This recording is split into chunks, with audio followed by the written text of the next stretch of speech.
Well, hello. I'm Matt. Welcome to the good life. I do a little radio show from my backyard in the Hills Casino.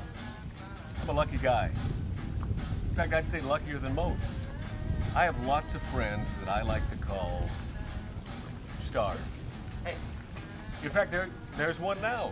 You probably know Ryan Stiles, Drew Carey show. Whose line is it anyway? Black Hawk Down? I wasn't in Black Hawk Down, Matt. That wasn't me, okay? What are you doing here? The gate was actually open. I thought I'd take a little jacuzzi-roo. I got company coming over, okay? People that matter, okay? Get up, go. Bubbles feel so good, Look, Ryan. Matt, you know what? You gotta stop doing this, okay? I can't be coming home with the wife and kids and you're in my tub, okay? Just get out. I'm not wearing nothing.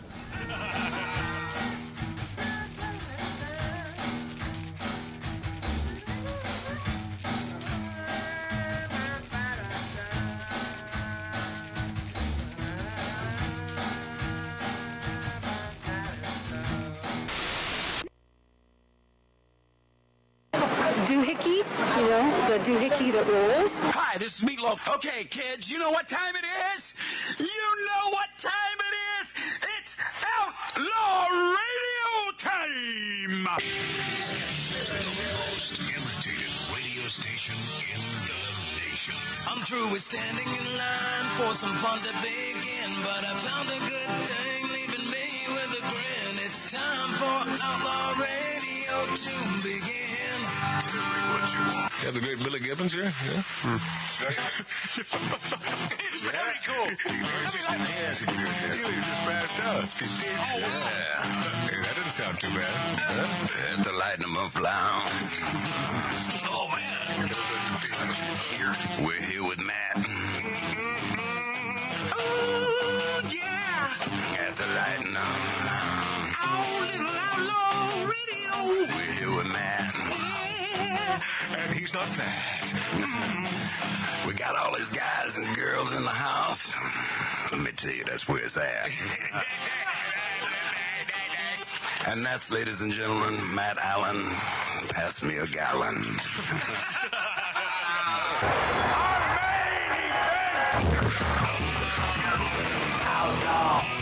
Outlaw Radio.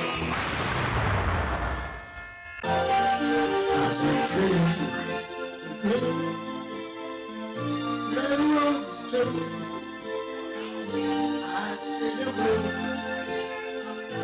Oh, baby, and I think to myself, Lord, what a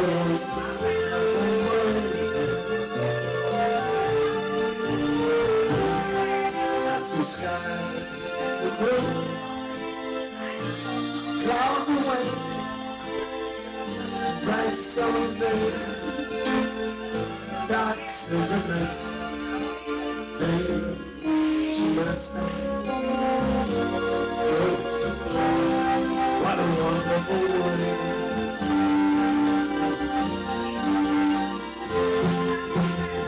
Colors of the rainbow, pretty in the sky,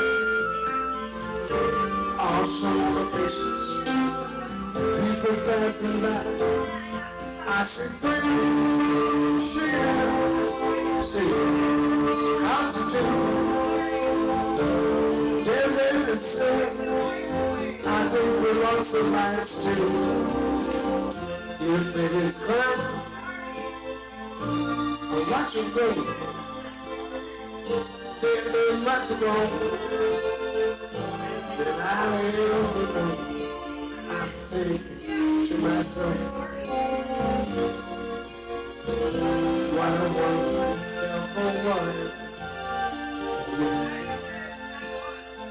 Here he goes.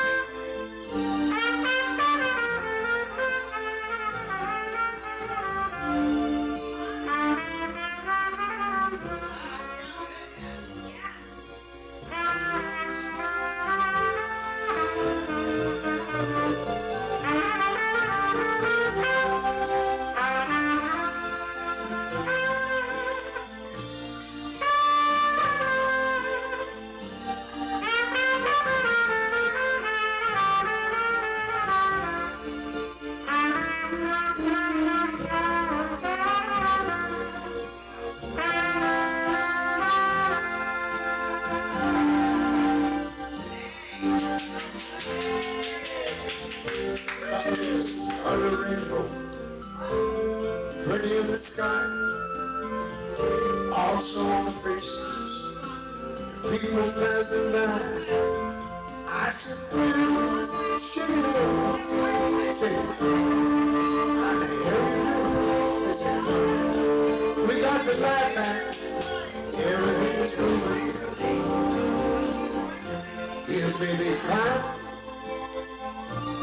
I watch him go.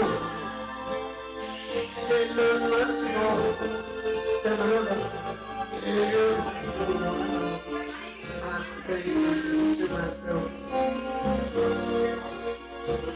what a wonderful thing. Should I do right around the same way? Yes, I think to myself, what a wonderful world.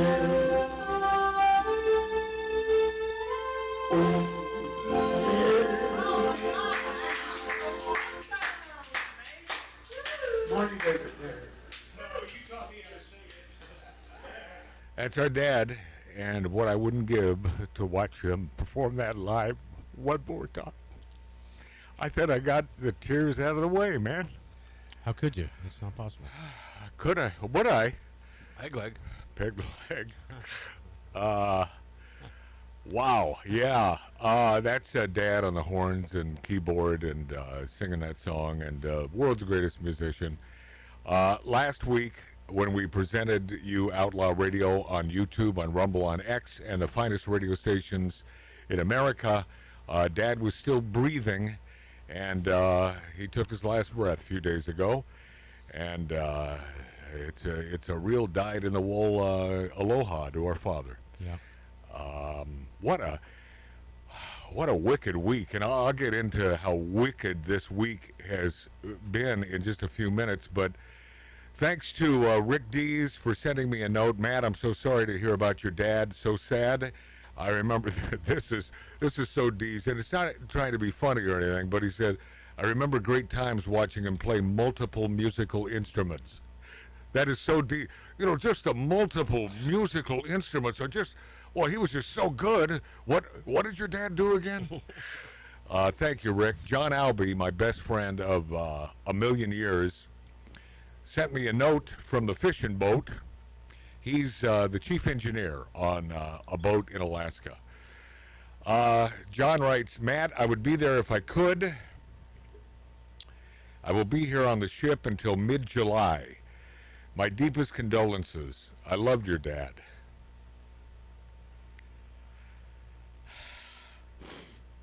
He was one of the greats. I'm sure you remember how your family was my second family. In parentheses, actually my first family, as I rarely saw my dad or my mom. When we were young, hearing this brings back so many memories of Dad. I spent most of my teen years at your house in Mays Pond. We weren't in Mays Pond. I was going to say, did you live there? Silver Lake. Maybe he was talking about somebody else. I think it's illegal, but I think he must be drinking on the boat. I think he might have had a third family. I wonder, hey, Mart, I wonder if he's speaking about us here. we never lived in, no, that was Eastmont, the Eastmont area of Everett. We would sit around in the kitchen late at night waiting for Dad to get home from his gig, yeah. Did you have a kitchen? Yeah, we did. You got that part right. We did have a kitchen, and your mom and Dad were always so gracious to me. Your mom was ornery and hilarious, hey, still is, and Dad would be there with his usual sharp wit. I can still hear Dad's abrupt, wheezing, condescending laugh when he knew we were all full of S, but he said the word. I loved when he would tell stories. The stories were always concise and to the point. None of this drawn-out babbling on bull, but he says the word S. Dad was the most honest man I have ever known. When someone special passes, there's always some regret. Why did I not make more of an effort to visit and such? The last time I saw Dad was at the Stinkin' Rose on La Cienega. Wow. Yeah, before effing COVID ruined everything. I am just happy I was able to know Dad, and he certainly had an impact on my younger life, and he will be missed. Give my love to Marty, Debbie, and Mom. John. That's nice. Yeah, that is nice. Love John. He's And good. He's a good dude. speaking of Dad's incredible, insatiable talent, he and I shared a love and a passion for Chopin. So many years he would, and he never penned this. He never put this down in writing, but it is a song that since I guess I must have been maybe in my teens when he came up with this. And I remember it like it was yesterday. I believe it was in the aforementioned Maze Pond where we never lived in the great Pacific Northwest. And he just, this simply came out of his mouth. And I have never forgotten it. And on occasion I have sung it, but I don't believe I've ever sung it on this show. And so my brother Mart and his son Michael said, well, why don't we produce this thing? It's that good. Write music for it. Right? Yeah, right. There was never music for it. No, there was never. Well, but there was a tune. Yeah, there was. Yeah, certainly a tune. But it wasn't even written down. I mean, it was never written. But there was music in Dad's head, and that's the version I always sang. But they said, why don't we do a produced version? So all last night into the morning. All Thursday, Friday. Oh yeah, I cut my tracks on Thursday. Yeah. And then they put the music to it and produced the hell out of it. Till 3 in the morning. And you talk about a loss, not simply because we're speaking of our father Gary, but the fact that this man was so ridiculously talented and knew what great music was. He knew it when he heard it, and he knew it when he wrote it in his head. And so Mart and his son Michael, who I love dearly, talked me into cutting the voice tracks. They put it all together. And P.S., this will be the first time I hear this finished product as well. Dave, go ahead. My doggy, my dingle, my doggy, my heart jingle, my doggy, my doggy. I need some help. The day I first saw you, the day I first met you, the day I first saw you smile, I knew that you were a doggy. My dingle, and my dingle doggy has a dingle too. One more time. My doggy, my dingle, my doggy. You hear the Chopin in there, don't you? I do. By milk. By milk. I need some help. The day I first saw you. The day I wrote that first walking met bass you. line. The day I first saw you smile, I knew that you were a doggy. Hear the ragtime we put out? And my dingle doggy has a dingle too. Let's try one more one. But doggy, my dingle. Listen to Mike right here. My doggy, my milk. My doggy, I need some help. The day I first saw you, the day I first met you, the day I first saw you smile, I knew. Well, I knew. That you were a doggy. But then, Here we go.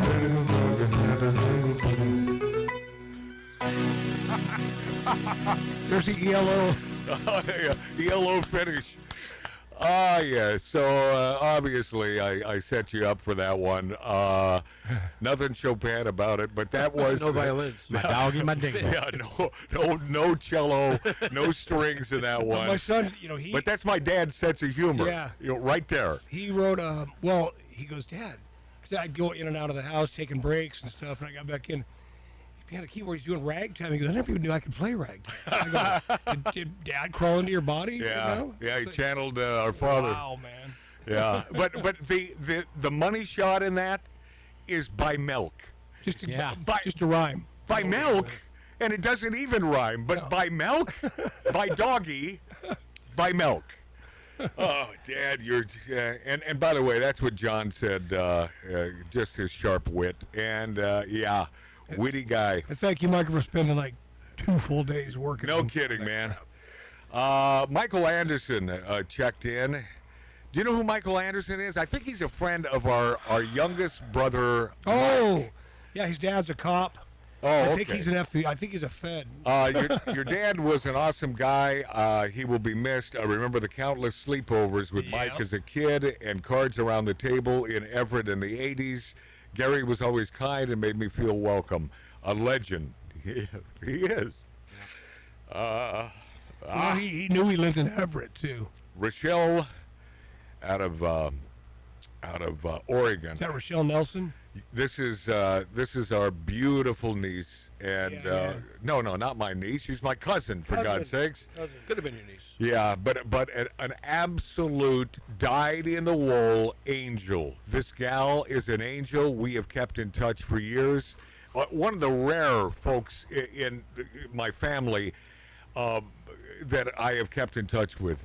Not because I choose to, but because maybe my politics may rub some people the wrong way. Not her. Nah, she's one of us, my friends. And that's from our mom's side of the family. Yeah. The Nelsons, yeah. Who, by the way, her dad was an angel as well. Oh my God, Dennis. We yeah. lost Dennis a couple years ago. Rest in peace, Uncle Gary.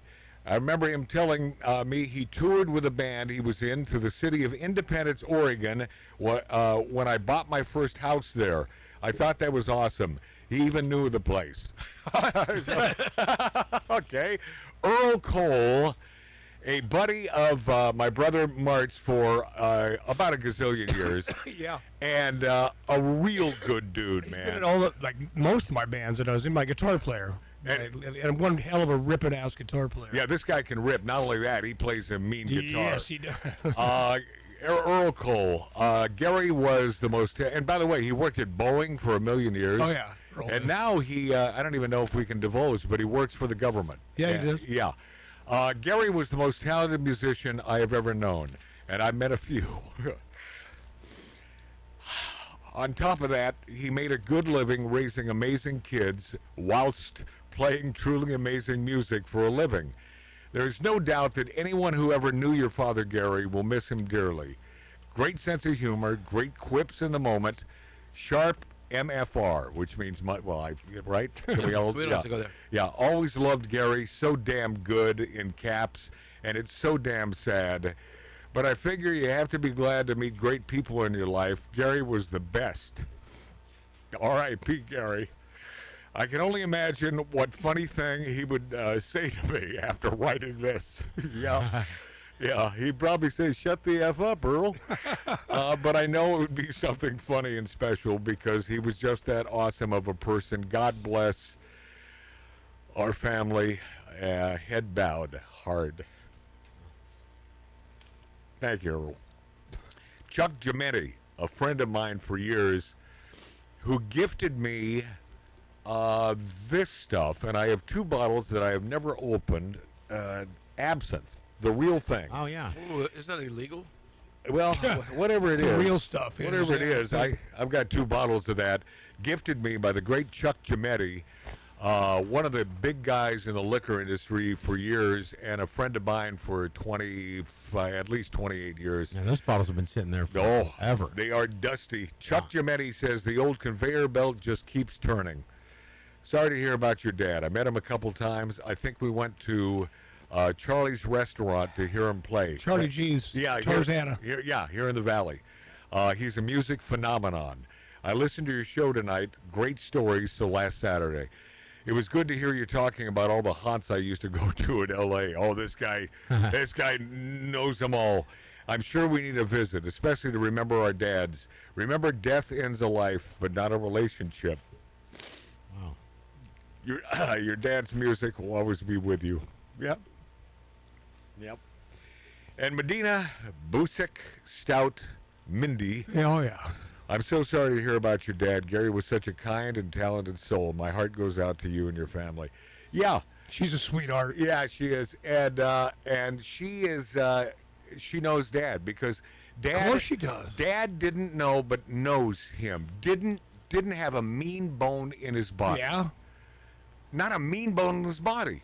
Paul, her husband was So One of my best friends, and that was the bass player of my last 3 or 4 bands. Paul Stout. Paul Stout. He died 47 years old, unfortunately, way too young from pancreatic cancer. But he was a great guy, loved Dad. And then Mindy, his wife, of course. Yeah, I met him a few times, and met their son. Living in Austin, Texas. Yeah, that's where she's at now. Yeah. She's pissed because I won't come and visit. And I'm like, I was there for 3 days. That humidity, man. And I know it's not as bad as Florida. Well, it's not as bad as Houston, Texas, but where I lived. It was nasty. Oh, man. yeah. Most parts of the country are real humid. You know, we except the West Coast. The West Coast, not humid. Good reason to live here. I bet Wisconsin, it gets humid as hell, right? I bet it gets. I would think so. Yeah, wouldn't you think sweaty as hell in Wisconsin? But I wouldn't bitch about that. It's only the winters. Otherwise, I'd be there right now. I need to visit a supper club in Wisconsin. Big ass prime rib, at least 40 ounces. Man. Yeah. No. I can't eat the whole thing. But I was gonna say. I just want to know that it's there if I want it. That's all. I really do.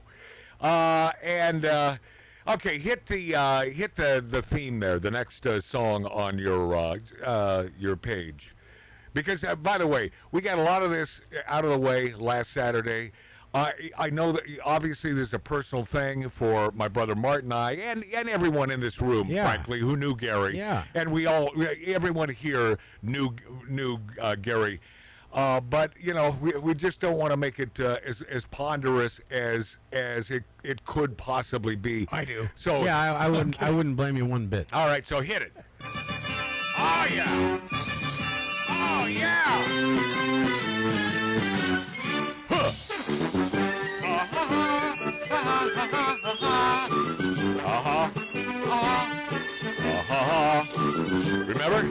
Remember Private Duke Slater? Best friend to Gomer Pyle, and Gomer Pyle, you SMC. My dog ain't that tingle. Well, you talk about a wicked week. We lost Ronnie Schell. Oh, what? Yeah. He's going to be here in an hour. Yeah. What the hell? I would love that. How did this happen? Did I not say wicked? Did I not say wicked? Jeez, Matt. Yesterday. Yesterday? We lost the great Ronnie God. Schell. Come on. Oh, Jesus. I know. What the hell, man? I wish, with my flippant sense of humor, you would think that I was joking, and then he'd come walking through that door. His son told you or something? Leave it to me and Matt. Are we going to have him on the show, or is he coming in today? I'll tell you later. No, that's what I told Dave. Yeah. Yeah. I noticed there wasn't another microphone. Yeah.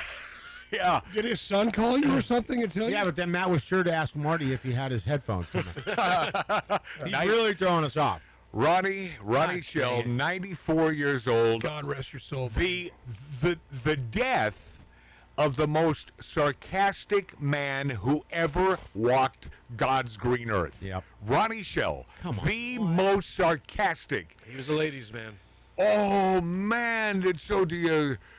Hey, Matt. You do the math. Do you go down? Do you go around? Go around. Do you go around? You can use your imagination with that one. And by the way, no, he could never use that line in any of his Disney movies. No. Stand-up comedian. He appeared on the May 28th, 1959 episode of You Bet Your Life with Groucho Marx.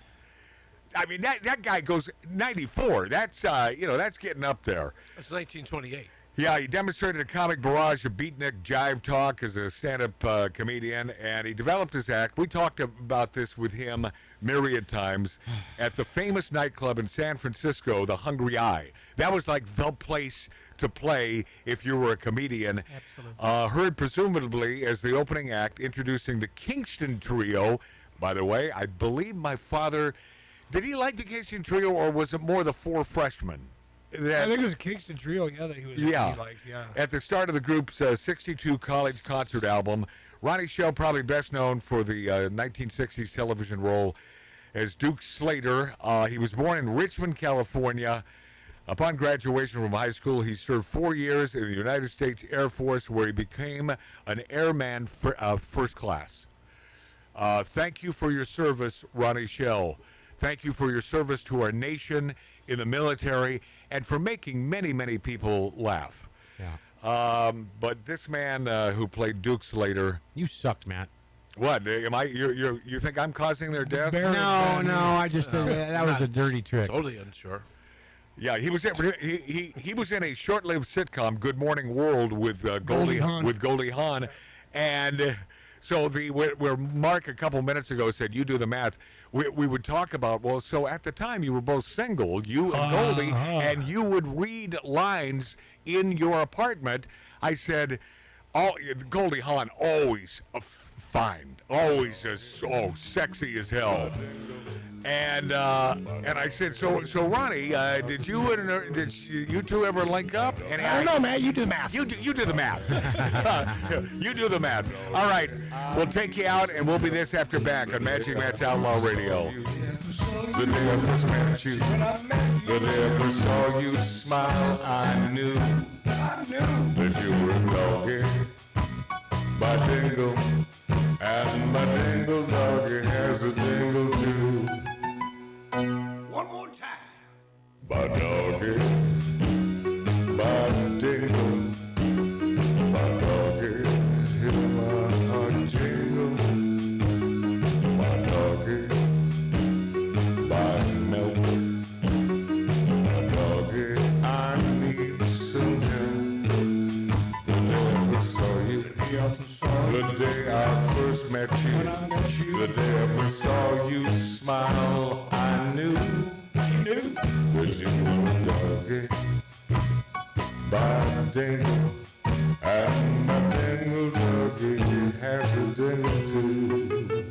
Let's try one more once. My doggy, my dingle, my doggy, my jingle, my doggy, my milk, my doggy, I need some help. The day I first saw you, the day I first met you, the day I first saw you smile, I knew, well I knew that you were a doggy. But then, and the dingle doggy had a dingle too.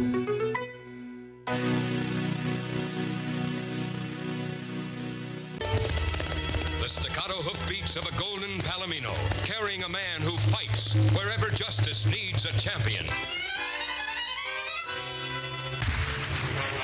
In a hideaway on the other side of the hill, with Hollywood close enough to smell, one man dared to step up to the bar and talk, and other outlaws heard the legend and joined together to tell their tales.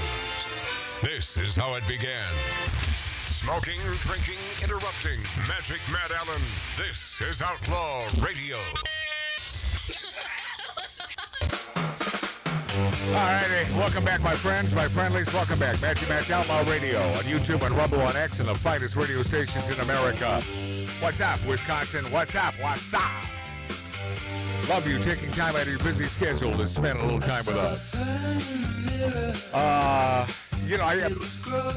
The fact that I knew Ronnie Schell, man, I did the math on this, over 37 years. It's ridiculous. Well, did you meet it through Rick Dees? Because I know he did some stuff with Rick. Well, of course. It was when I came to the radio station in 1989 here in Los Angeles, Kiss FM, and I always loved Ronnie Schell because he did the greatest bits with Rick in the morning. What was his character? Playing Bernie Shelley, the agent.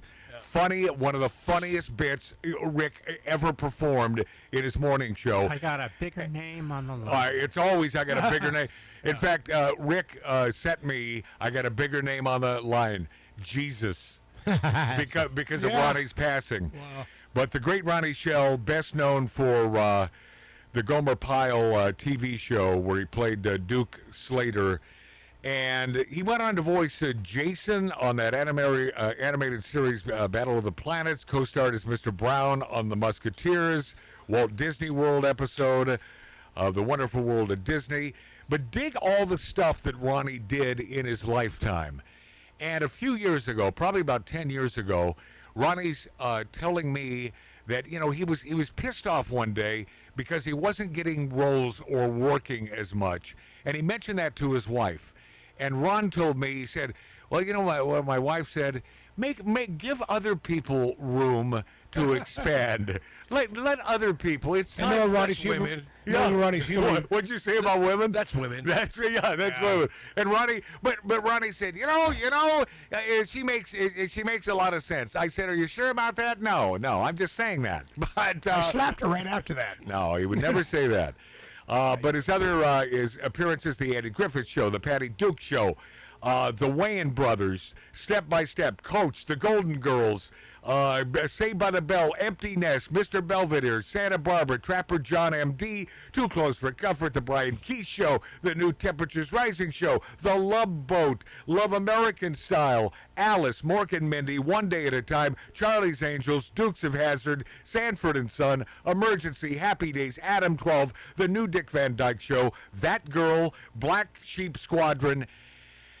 That man, his body of work is pretty damn impressive. Pretty busy. Yeah, and now he's another one of the many deadens that we know. Everyone, man, just what the hell? Matt, let me ask you something. Yeah, that's our producer, Tattoo Dave. First of all, how did you hear of this? Because we've been talking about getting him back for months. Yeah.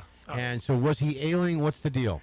He wasn't ailing last time I talked to him, which was probably 4 months ago. And I said, "You're not going anywhere, right?" He said, "Well, yeah, I'm 94, and anything could happen." But I said, "Do you have any disease or anything?" Nope. But 94, but I doubt I'm going anywhere, and I can't wait to come back and do your show. And yeah, it was, it doesn't matter where I heard it. Just the fact is that it was just another one that smacked me upside the head yesterday. Well, Matt, also, he was in a movie that you and I as children, well, not children, but kids. Yeah. Went to the theater. Yeah. Called The Strongest Man in the World. Yep. With Kurt Russell. And what a great, it was just it was the first time I ever saw Ronnie, first time I ever saw Kurt. Anytime I think about that movie, my senses, my nostrils flare because I can smell the inside of that theater at the Everett Mall. Yep. Remember what those bunkers used to smell like? These were not high-class theaters like they do now, where you can have a cocktail and, I wonder if he and Kurt Russell compared notes. Where? What do you mean? Goldie Hawn. I get it. Oh, Ronnie? I don't. Oh my God, that was a few years after. Yeah. That was in the early 70s. Yeah. The World's Strongest Man, right? Yeah. It was like 74, 75. Yeah. You remember that movie? Of course. Yeah. That's funny, dude. That's yeah. I never thought about that. Yeah. Well, let's call Ronnie and once again, now all the questions come out that you never asked a man that you knew 37 years. And there's so many questions I have for my father, which will never be answered. Well, this year alone, you could say, you could go right down the list, but Ozzy Osbourne, which I go, well, Dad, you guys died. I only met him, but I didn't know him. I just thought he was a wonderful man. I didn't know him. I'm talking to people close to it. Robert Carradine. Yep. Oh, Bobby Carradine, that's right. He's another one, man. Robert Carradine, within the last 6 months? 3 months he was over here. But 6 months is when he passed away, yeah. And there's some more dirt about this. Long? Yes, within the last 6 months. Robert Carradine was found unresponsive by his staff after self-admitting to psych hospital before his death. This just hit. This comes from the medical examiner. He sought for his mental health 1 day before a medical emergency that ultimately led to his death, according to a medical examiner report. This guy, who was a beautiful friend to this show, awesome. and a gorgeous guy, always brought light into this 1876 Virginia City, Nevada-style bar. He seemed a little off last time he was here, within the last year. He called our dog a bummer. I remember that. No, that's funny. But that's his talk. His hippie. No, hold on a second. So Mark's dog, Barstow, Jumping all over because he's jumping on him, and so Robert says, "Man, that dog's a bummer." Barstow bummer. Yeah, it was only 4 months ago that he died. That is so Robert Carradine, man. That dog's a bummer, man. That's verbiage. He was great in Revenge of the Nerds. Lizzie McGuire, my daughter became a fan because of that show, but apparently voluntarily admitted himself to UCLA's Resnick Neuropsychiatric Hospital on January 16th due to ongoing suicidal ideation, they call it. The following day, Carradine was found unresponsive and in cardiac arrest in his hospital room by staff members after an attempt to take his own life. In the hospital? Yes. So this was happening there. He was admitted to intensive care. His condition continued to decline until his death February 23rd, according to a report. UCLA Health and Resnick Neuropsychiatric Hospital has not responded to a request for. I bet they have. I bet they have. So he was in the hospital the month and a half. No, I got his brother found him hanging in the house. He lived after that for a while. Yeah, I got to tell you, Dave. This is try. It's vague, right? It is vague. It is vague, but. You know, there's another situation where I think if I just had called him and said, you know what, come over and have a bourbon. Let me tell you why a bourbon. Because the last appearance that Robert Carradine made on this show in this 1876 Virginia City, Nevada-style bar, he was not drinking because he was on he was on, as he put it, well, I'm on meds, man, and for those to work, how well did those work? He was on bipolar meds. Right. Because he's always suffered from that. I mean, for many years. He's only since his brother David hung himself and died, because he was really close with David. Yeah. He said that's when he bipolar. He started flipping out on everything, and his brain just went crazy, I guess. That's what he kind of said. It's just insanity. And then he saw, man, he was a good man. Good guitar player. Another too. good dude. I want to jump back in here regarding our buddy for so many years, the great Ronnie Schell. And play a couple things from Ronnie to give him a proper aloha and a proper homage. I love this man. I love this man so much. Regrets? We've all had a few. Mine is not getting together with him on a Friday there at Farmer's Market. He's been bugging me for years. Come on, and I'd say, Ronnie, it's at 9 o'clock in the morning. I don't arrive anywhere at 9 o'clock in the morning, especially through that traffic. He said, come on, and sometimes he'd call me on a Thursday. Matt, we need to make it a point to find that whatever we went to visit him on set. Remember, and when you peed off Ed Begley Jr.'s wife? Yeah. We need to find out what that was and watch it together. I don't know what that was that they were filming. You mean the movie that they were doing? Yeah. One of Ronnie Schell's last performances, as a matter of fact. Yeah. Okay. Didn't they kick you off the set? Yeah. No. Well, yes. They did. They didn't welcome us back. They kicked me out of the building. Yes. Yeah. Well, that's pretty much off the set. So, I hung outside, and P.S., how about this? Did we even mention this part? Robert Carradine was in that movie. Yes, and he was there. Carradine was there. Yep. He was there, but I didn't see him, and he We did see him. He left when we got there. Yeah, so he took off, and it's like, wait, I think that was Robert. So this is Ronnie Schell with a man that he loved dearly. He loved Jim Nabors dearly, and this is Ronnie and Jim Nabors. From Television City in Hollywood, it's the Jim Nabors Hour, starring Jim Nabors and Frank Sutton, with Ronnie Schell, Karen Morrow, the Nabors Kids, the Tony Mordenti Dancers, Paul Weston and his orchestra, guest star Julie Bart, and special guest star Andy Griffith. Andy Griffith. Boy, those were the days of great TV shows. Frank Sutton played the sergeant on Gomer Pyle. Yeah, and he died young, man. Yeah. He died real young.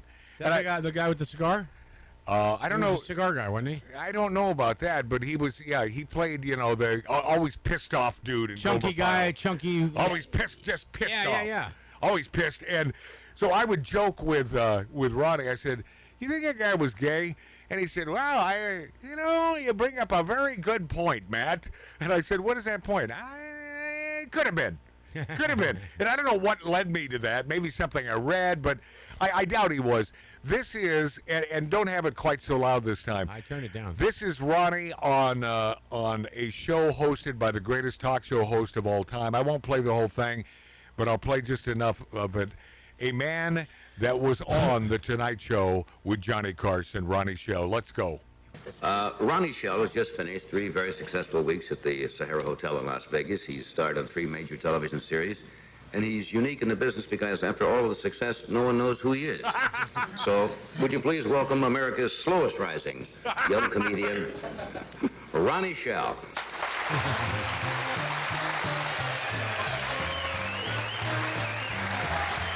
Last time he was here, I played this for him. He said, where the hell did you find that? Thank you very much. Please be seated. Thank you. It's a pleasure, ladies and gentlemen, to be back on The Tonight Show. And the reason I'm back so soon is because Fred DeCordova, who is an old friend of mine from Bridge of St. Louis Ray days, called me in Las Vegas while I was there and asked me if I'd come back and fly to L.A. and do the show. And I said, well, I'd love to. However, you know, I'm a big smash up there, so I would like, you know, for one night to fly into L.A., I'd like a substantial increase in salary from the last time. I'd like $5,000 for the show. Well, he drew up a contract for less money, and I said, no less money, Fred. I want $5,000. But I went ahead and signed the contract, and here I am. I figured, why ruin a friendship over $4,900? Good. But, no, the real reason I'm back is because Johnny appreciates a good comedian. He told me that the last time I was here. He said, Ronnie, watching your act makes me appreciate a good comedian. There you go. Now, I find that I am America's slowest rising young comedian, and there's reasons for it. I'm a supporting act. Let's face it, just a little male starlet starting out in the biz. And I think that supporting acts are vastly underpaid because you must realize that when we're on the road, as I have been the past year, besides working in Vegas as a supporting act, well, we are underpaid. Well, just figure it. You're working with a big star, you go to a city, who gets the keys to the city? The big star. Who gets invited to all the society parties? The big star. The little supporting act's always left out, and we have to warm up the audience for the big star. Like I worked with Robert Goulet in Washington, D.C. last April. President Nixon invited Robert to sing at the White House, and he didn't invite me to do anything. I did tape my act for the president. I checked into the Watergate Hotel and read it into a lamp. There you go. Okay, that's Ronnie Schell, my friends. The great Ronnie Schell. God bless you. R.I.P. Ronnie. I have a treat for you. Last time Ronnie was on the show, there was all this talk, and a video went viral. He performed a little thing called the chicken joke. Yes, and I said, do you think you could do that live on our show? Because this thing has has legs, man. And he said, yes, I will play you Ronnie's last appearance, at least the snippet of him performing the chicken joke. I promise it's worth your time. The great Ronnie Schell when we return on Magic Matt's Outlaw Radio, on YouTube, on Rumble, on X, and the finest stations.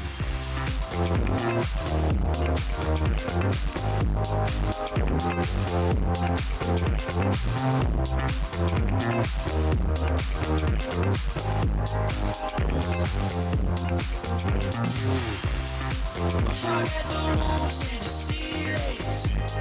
Baby, let's go party. Get 'em all in the feeling. Baby, let's go party.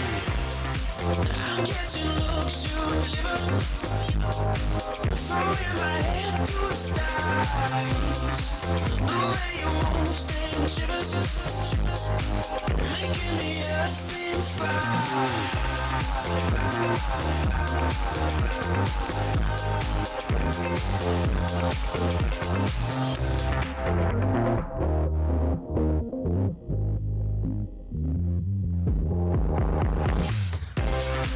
Don't need the rules, we can keep it. Baby, let's go party. You got me hooked, just keep reading. Baby, let's go party. I'm catching looks you deliver. Throwing my head to the skies. The way you move sends shivers, make it. Stars, would-be stars, wannabes, and people who just want to hear themselves talk. The demons of decadence, smoking, drinking, and interrupting. Live from an 1876 Virginia City, Nevada-style bar, this is Magic Matt Allen, Outlaw Radio. With your permission, I have a request of those living, breathing people out there. Is there any left? Stop dying! Stop it already. I'm starting to get concerned. You should be starting to die. Yeah, that's why I'm concerned. Oh, that's not very nice. I'm sorry, Mark. I take that back. Mark C.G. How will Boyer. any of the listeners know? That's true. About Mark? You mean because he sleeps during the show? Yeah. Listen. Well, I could be the Yeah, Dad, and 2 days later, Ronnie Schell, a couple of my favorite people on the planet in one stinking week. Were they the same age? They were, no. Ronnie was way older. 10 years older. Yeah. Ronnie was 10 years older. Man, what I would, if there was a way that, if we could bring back Dad or Ronnie, who are we bringing back? Dad. Well, of course, yeah. No questions. And by the way, God bless you, Ronnie, but you got an extra 10 years. Yeah. This is the great Ronnie Schell, a.k.a. Duke Slater from RSMB AEIEIO. You know, that Gomer Pyle television show. Isn't it EIEIO month right now? Yeah. It I is. got to tell you about my LGBTQ ride last week. It is. So I have to, my hands are above my head right now, and I'm shaking them in the air. just don't care. Like I just don't care. I want you to dig this. The last, and it will be, the final appearance of Ronnie Schell on Magic Matt's Outlaw Radio on YouTube, on Rumble, on X, and the finest radio stations throughout the nation. This is a joke that he told on, was it Godfried's? Godfried's show before, obviously, before Gilbert died. Another dead one. A few years ago, and it's gone absolutely viral. I said, could you tell that joke again? And the great Ronnie Schell agreed on this show last time he was in this 1876 Virginia City, Nevada-style bar. And Ronnie Schell, love you, my friend. Aloha, my friend. It sounded like this. These girls, showgirls, right, got together with Alan Ladd, supposedly, and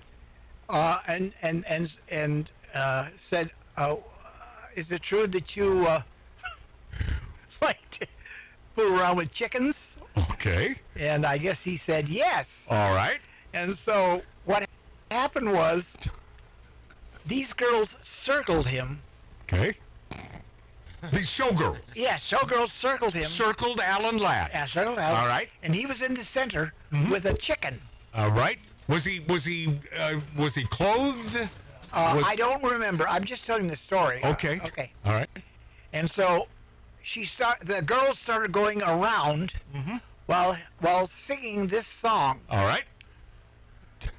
Alan Ladd, you simply got to that chicken. So the girls are singing what? You've simply got to that chicken. So the girls are singing verbatim those words. What the hell? And by the way, I don't know if he ever fucked the chicken, but but Ronnie, what makes this story work is the word simply. Simply, that's it. Does it right? That's what makes the whole thing funny. Because for them to say simply, yeah. you simply have to. That's true. But that part is a true story. I don't think. What? I don't think he ever did fuck chicken. Okay. Ladies and gentlemen. Ronald. We're going to break. Ronnie Schell, man. God bless you. Our father figure, Gary. God bless you. You're Love you, good. Gary. Great dad. What a great dad. Thank you, man. Thank you for being a father figure.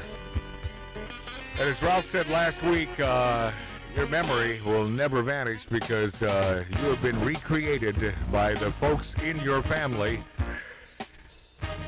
We'll be this after back, my friends, on Magic Matt's Outlaw Radio. Wanna buy a new car, but the price ain't right. Ain't that cold? Be a damn sight cheaper. Yes, it would. Started riding a bike. Listen, they're making milk out of powder. Yeah, they are. Got the babies crying. Poor baby, they know what that stuff is. The rent's gone up higher. Yes, it is. Got the parents lying. I'll tell you tomorrow. Lord, it's a real motherfucker. Yeah.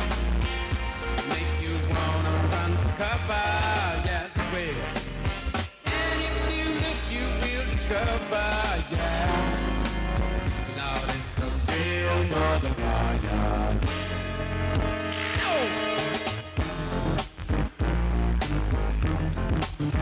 Good God. Listen, got to go to a disco. Throw your troubles away. Dance to the music that the DJ plays. Well, all right. And then the lights come on. Yeah. Like you knew they would. That cold.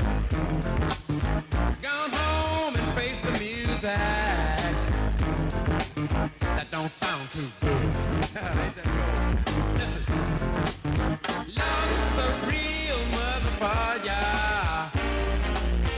It'll make you wanna run for cover, yeah. And if you look, you will discover, yeah. Lord, it's a real motherfucker, yeah. Oh!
Cold-blooded, I'm telling you the truth.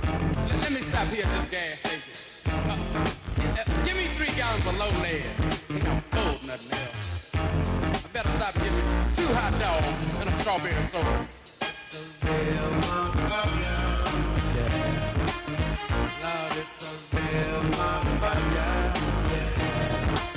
Ooh, it's a real motherfucker.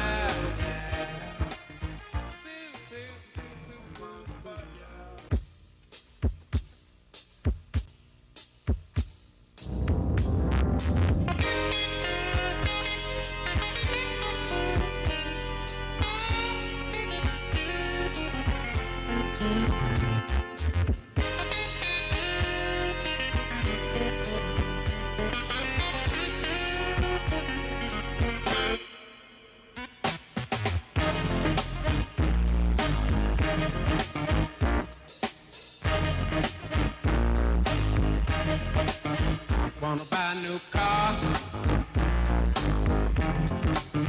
but the price ain't right. Ain't that cold? Be a damn sight cheaper. Yes, it would. Start riding the bike. Listen, they're making milk out of powder. Yeah, they are. Got the babies crying. Poor baby, they know what that stuff is. Rent's gone up higher. Yes, it is. Got the parents lying. I'll pay you tomorrow. Lord, it's a real motherfucker. Yeah. Make you wanna run for cover. Yes, it will. And if you look, you will discover. Yeah. Lord, it's a real motherfucker.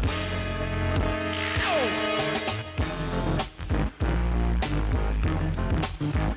Listen,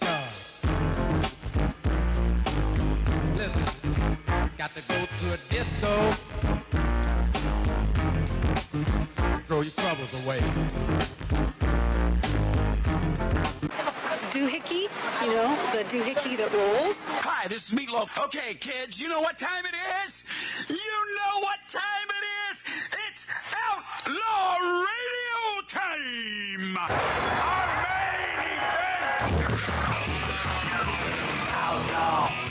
Outlaw Radio. Hi, this is Sean Young on Outlaw Radio. Hey, this is Shelley Berman on Outlaw Radio. Listen, come on, listen to me or listen to Matt. If you like being bored, it's great for you. It's Robert Hayes. I'm here on Outlaw Radio with Magic Matt, a.k.a. The Weasel. We are here to drink. We're here to smoke. We're here to interrupt. You may drink. You may smoke. You may interrupt, but I'm here to... Live from the Lighten Up Lounge, this is Dom DeLuise saying, this is Outlaw Radio. Hi, this is Chuck Woolery at Lighten Up Lounge on Outlaw Radio. Lots of fun, guys. Be back 2 and 2. Hi, this is Gilbert Gottfried, and you're listening to Outlaw Radio, where we smoke, we drink, and occasionally we bother people who look old and weak. Hi, this is Rick Dees with Magic Matt, a.k.a. Mr. Cigar, in the Lighten Up Lounge. We drink, we smoke, we interrupt. In seconds, I'll get to why California is broke and Texas is not. But if you just tuned in, lost our dad this week. Lost Ronnie Schell. Lost our buddy Robert Carradine a couple months ago. And Ed Losey, publicist to the stars, my buddy of many, many years. Boy, it's just been a wicked few months, hasn't it? Just a wicked few months. It's just the beginning of 2026. Oh, too. man. What the hell? Yeah. How about Actually, we're halfway through. How about a hiatus on this? How about a Well, you're right about that. How about a friggin' end to the deaths? I want our friends, by the way, received some beautiful sentiments from Wisconsin, and you know all the cheeseheads. The cheeseheads, yeah, and love you folks dearly. You Beth and Tony. And just to say, Matt, we should pay homage. Gunther, who is one of our biggest chatters, lost his dad about 3 weeks ago. Oh, is that right? Yeah. Is that right? Oh, I know. Condolences, Gunther. Well, hey, Gunther, what instruments did your father play? Yeah, that's the question. Yeah, that is the big question. That is. Right? Yeah. I mean, feasible. Ralph, some might say, well, Matt, that's a non sequitur. That matters not because you love your father. Nope, your dad had a bigger line on the card. Boom! And I will drop the mic right now, and we're done. You think, Ralph? Yes. Yeah. Is that the end of the show? That's it. Mic drop. It's over. And by the way, I'm certain Gunther's father had talents in other ways, but does that really count? Oh. I mean... Maybe Milwaukee. Maybe people shouldn't listen. What? I just, you know. Maybe they shouldn't chat. I mean, then, I guess. being big. This has gone sideways. I love Wisconsin, but being big in Milwaukee isn't really like being big. Okay, all right.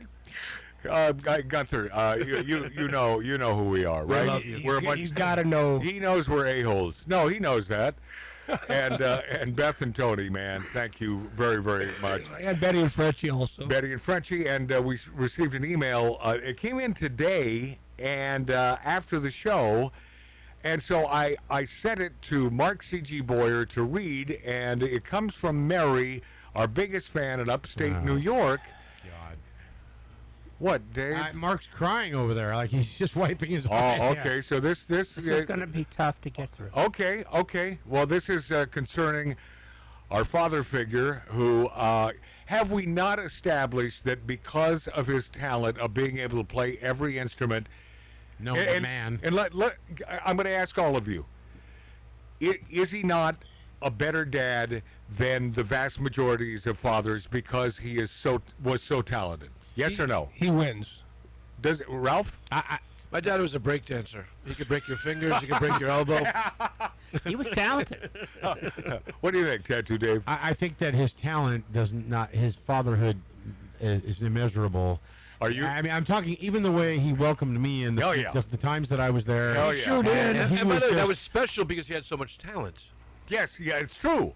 If he hadn't, If he didn't play the saxophone, then I don't think I would have. Right, exactly.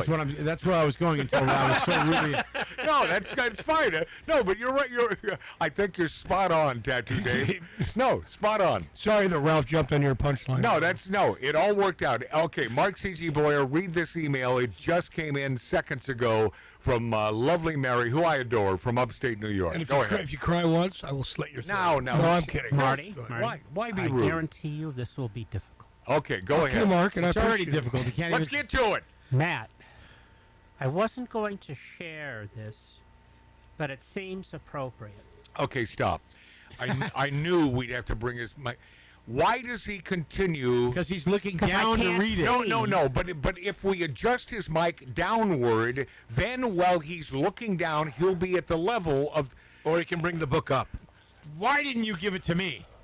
Let's go. Okay, Mark, go. I wasn't going to share this, but it seems appropriate at this time. As I mentioned before, I met your dad at the Stinking Rose. Pause. I never knew she did. But yes. But I will tell you that those who remember him from the Stinking Rose, it's good that you remember him.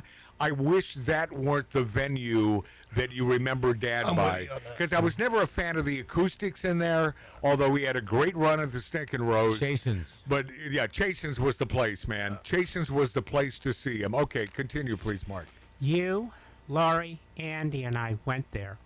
Okay, Andy is her buddy, who is an attorney and a good dude, also a Bonanza aficionado, not unlike Upstate Mary. Go ahead.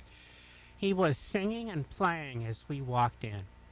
Right after he finished his song, you introduced us, and he said to me, "Do you have a request?" I was taken a little off guard, but I asked for a song I liked when I was little. He immediately started playing it.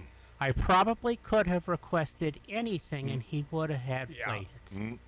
I was indeed impressed, but that wasn't what stayed with me. Growing up with my dad, this did. After he finished my song, you took his hand in yours and kissed the back of it and said, "I love you, Daddy." I will never forget the look on your face or that moment. You, Marty, Debbie, and Michael were truly blessed.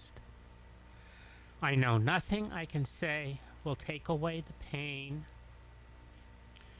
of losing him, but picture Nicky standing at the gates waiting, taking his grandpa's hand and showing him the way. Yeah. Yep. Nicky will take care of him. Yes. Until you see him again. Yep. Yeah. Yeah. Well done. Well, thanks for the double shot. Jesus. No. Nicky was my son that passed away. For those of you who there's don't know. not enough emotion in this room, but yeah, Nicky was my brother's son and a nephew who was a God-sent kid. I don't say that because he passed away at 6 years old. I say that because I was very close with Nicky, and that kid was in his 50s at 6 years old. Yeah. Absolutely an Einstein. The kid was brilliant. And it may be one of those situations where God said, "Okay, no. Way too smart for this earth. He needs to be here. Yeah, come on back." By the way, Mary, I will tell you something. I really appreciate the sentiments. I really, That was a beautiful note, Harry. And I'm a little confused though. Who's kissing whose hand? And I am. You were kissing your father's back of his hand. And what did I say? Love you, Daddy. I love He you, would never Daddy. say daddy. I would never say daddy. So that's wrong. Okay.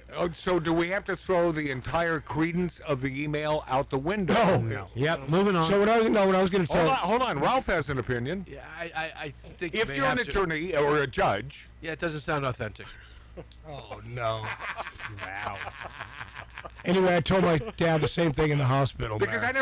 I never called him daddy. But Never. Matt would never call him Even daddy. when you were 3? No, No. never called him Come daddy. on. You don't know that for a fact. He never had any of us call him What do you mean daddy. I know? I remember when I was 3. You remember coming out? Believe it or not, interesting you would bring this up. I remember. Dig this. I remember. And I can't say the word because YouTube gives us crap and bans us for saying the ASSA, the killing of someone, right? I remember. It's a great nation. You're talking about the targeted death of someone. Yes, I remember the Kennedy targeted death. Now, how old was I? November 22nd, 1963. Okay, 63. so you were just. we're not going to guess the age. We're I just know going, exactly how old you were. We're not going to guess the age. It's not a guess. I thought I made it really clear. You just don't want anybody to know. Well, yeah. God, you're an idiot. No, I'm not. You are. Sticks and stones. I'm rubber and you're glue. Whatever you say bounces off of me and sticks to you. Mark, could you read that email again? By the way, that's something that Dave could relate to. That sort of thing. Yeah, Yes. exactly. Yeah. The bottom line is He hates the fact that I know how old he is. Oh my God! He effing It hates just won't drop it. Hey, Dave. Shut up. Okay, I'll shut up. Okay, thank you. Boy, that's a. That was an easy one. By the way, It's easy when I tell myself. Thank you, Dad. Thank you, Dad. I think you've now blessed all of us. You've come in. Could you call him Daddy? Did I say Daddy? Yeah, you should have. Okay, I may have. Okay. The bottom line is, I was a very, very young kid, and I remember that like it was yesterday. I remember that. The TV was constantly on, and it was all about that. So yes, the answer is I remember way too young. I remember my childhood, and there are some parts like the day that I learned that people had to die. I wish I could have erased that from my memory. I was 4 or 5 years old in Portland, Oregon. And someone came to the door. It was a next-door neighbor who wanted to. Remember when kids would come over and they want to play? Yeah. It's like, they knock on the door and Can I then. go to Billy's house and play? Yeah, play. I mean, how that? Boy, that is a bygone era, isn't it? But I say it every day. Right? The kids these days are never going to have it like we had it, ever. Dave, how sweet was that? It was back awesome, in the day, right? It's like, can Matt come out and play? Yeah, now it's I'll call you on the cell phone or text you. Can you come out? Yeah, and so I went to the door. And somehow it happened at that door. And I don't know how we got into this discussion or this topic. That little punk was the one that made me aware that people died, that you don't live forever. I was, so 4 years old, I really wasn't aware of this. And it just crushed me. It's like, then what the hell are we doing? What if we don't get to live forever? And it's like that little... Man, I wish I had that kid's name right now. I'd send Dave over there to take care of him. You know what that reminded me of? Going over to someone's house to play. There was a family on the block, the McGarrens, and they had like 11 kids. And I always wanted to go to their house to play. And my mom was like, how can we never bring them here? I'm like, we have like salami and cheese. They have candy. And by the way, your Dad's a gangster, so that's not going to work out that No, way. we had apples and salami and cheese. These people had candy. You're talking about Ralph's father, who was he was in the outfit. Apples and Cabernet. Yeah, let's just put it that way. And a few shotguns lying around the house. Why is California broke and Texas is not? Well, this dude, I wish I had. Newscom. Well, you can go the entire Democratic Party here Correct. in town, but this guy really breaks it down. This story, I think, is so beautiful, and I don't have his name, but if you'll indulge us, I think that there will be a beautiful light at the end of this tunnel after this story, and I sincerely believe this is well done. So dig this. Coyote jumps out, attacks the governor's dog, then bites the governor. The governor starts to intervene, but reflects upon the movie Bambi, then realizes he should stop because the coyote is only doing what is natural. He calls animal control. Animal control captures the coyote, bills the state $200, testing it for diseases, $500 for relocating it. He calls a veterinarian. The vet collects the dead dog, bills the state $200, testing it for diseases. Governor goes to the hospital, spends $3,500 getting checked for diseases from the coyote, and then getting his bite wound bandaged. The running trail gets shut down for 6 months while Fish and Game conducts a $100,000 survey to make sure the area is now free of dangerous animals. The governor spends $50,000 in state funds implementing a coyote awareness program for residents of the area. State legislature spends $2 million to study how to better treat rabies and how to permanently eradicate the disease throughout the world. The governor's security agent is fired for not stopping the attack. The state spends $150,000 to hire and train a new agent with additional special training regarding the nature of coyotes. PETA protests the coyotes' relocation, files a $5 million suit against the state. Texas. The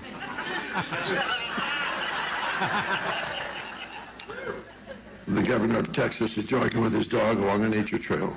The coyote jumps out, attacks his dog. Oh, God. The governor shoots the coyote with his state-issued pistol and keeps jogging.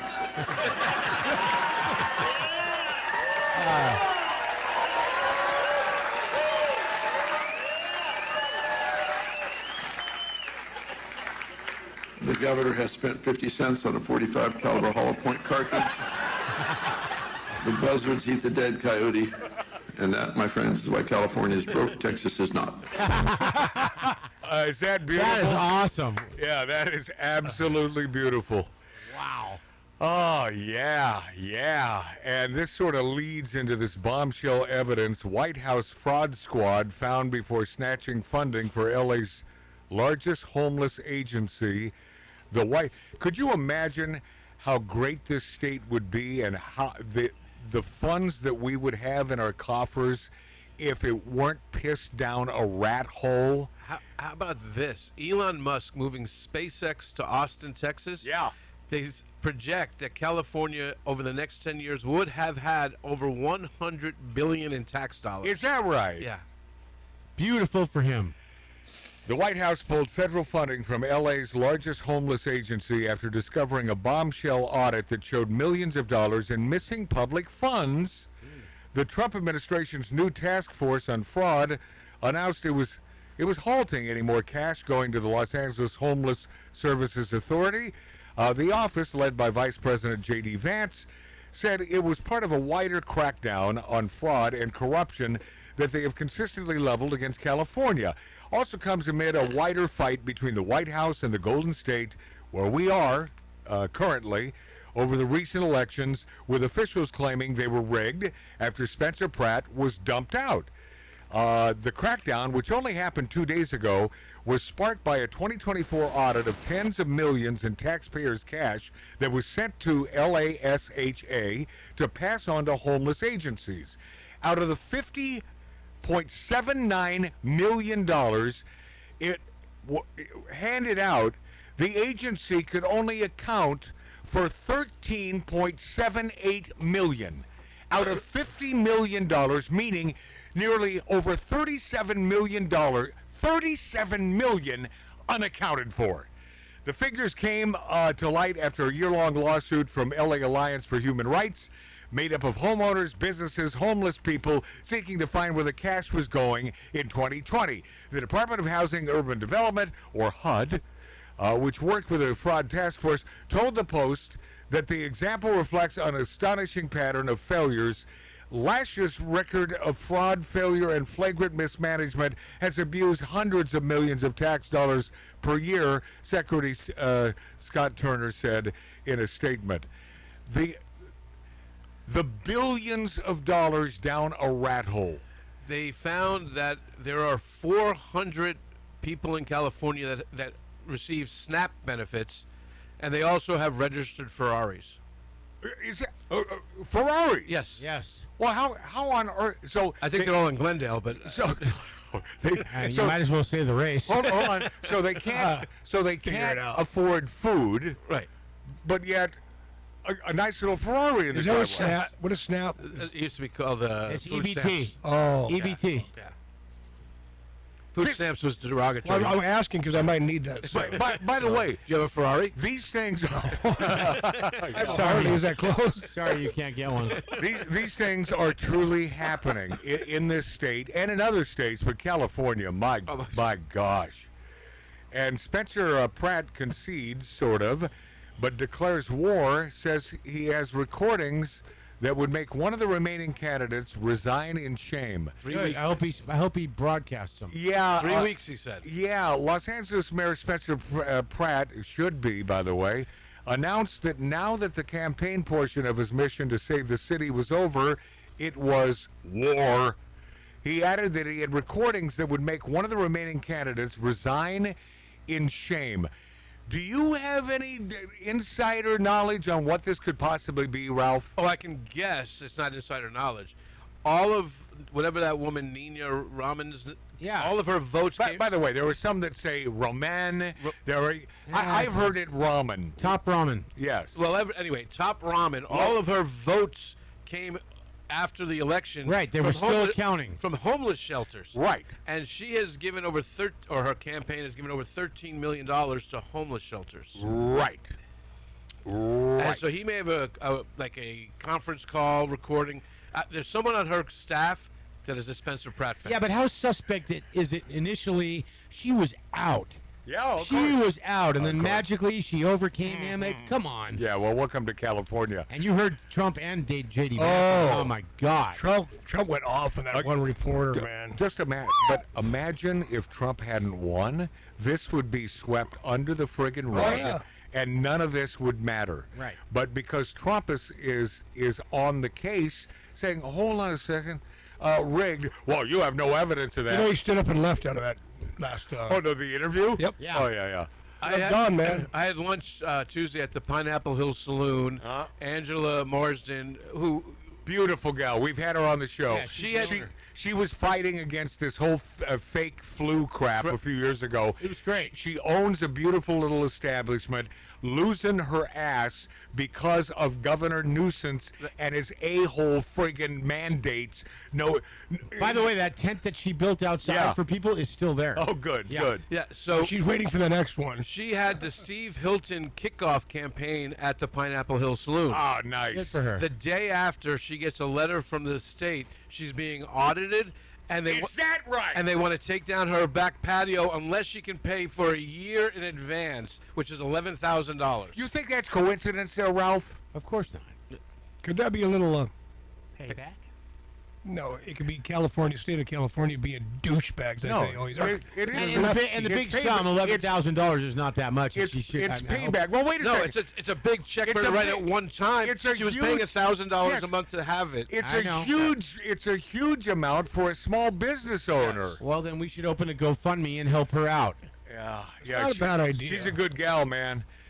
In this post on X, Pratt shared a video questioning whether people thought they could get rid of him that easily after Bass and Rahman were declared the winners in the primary for the Los Angeles mayor race. What a joke. So we're going to lose either way in the Pratt mayor continued to reveal that he had recordings of one of the candidates doing and saying something that would make them resign, adding that he was saving it for the general election.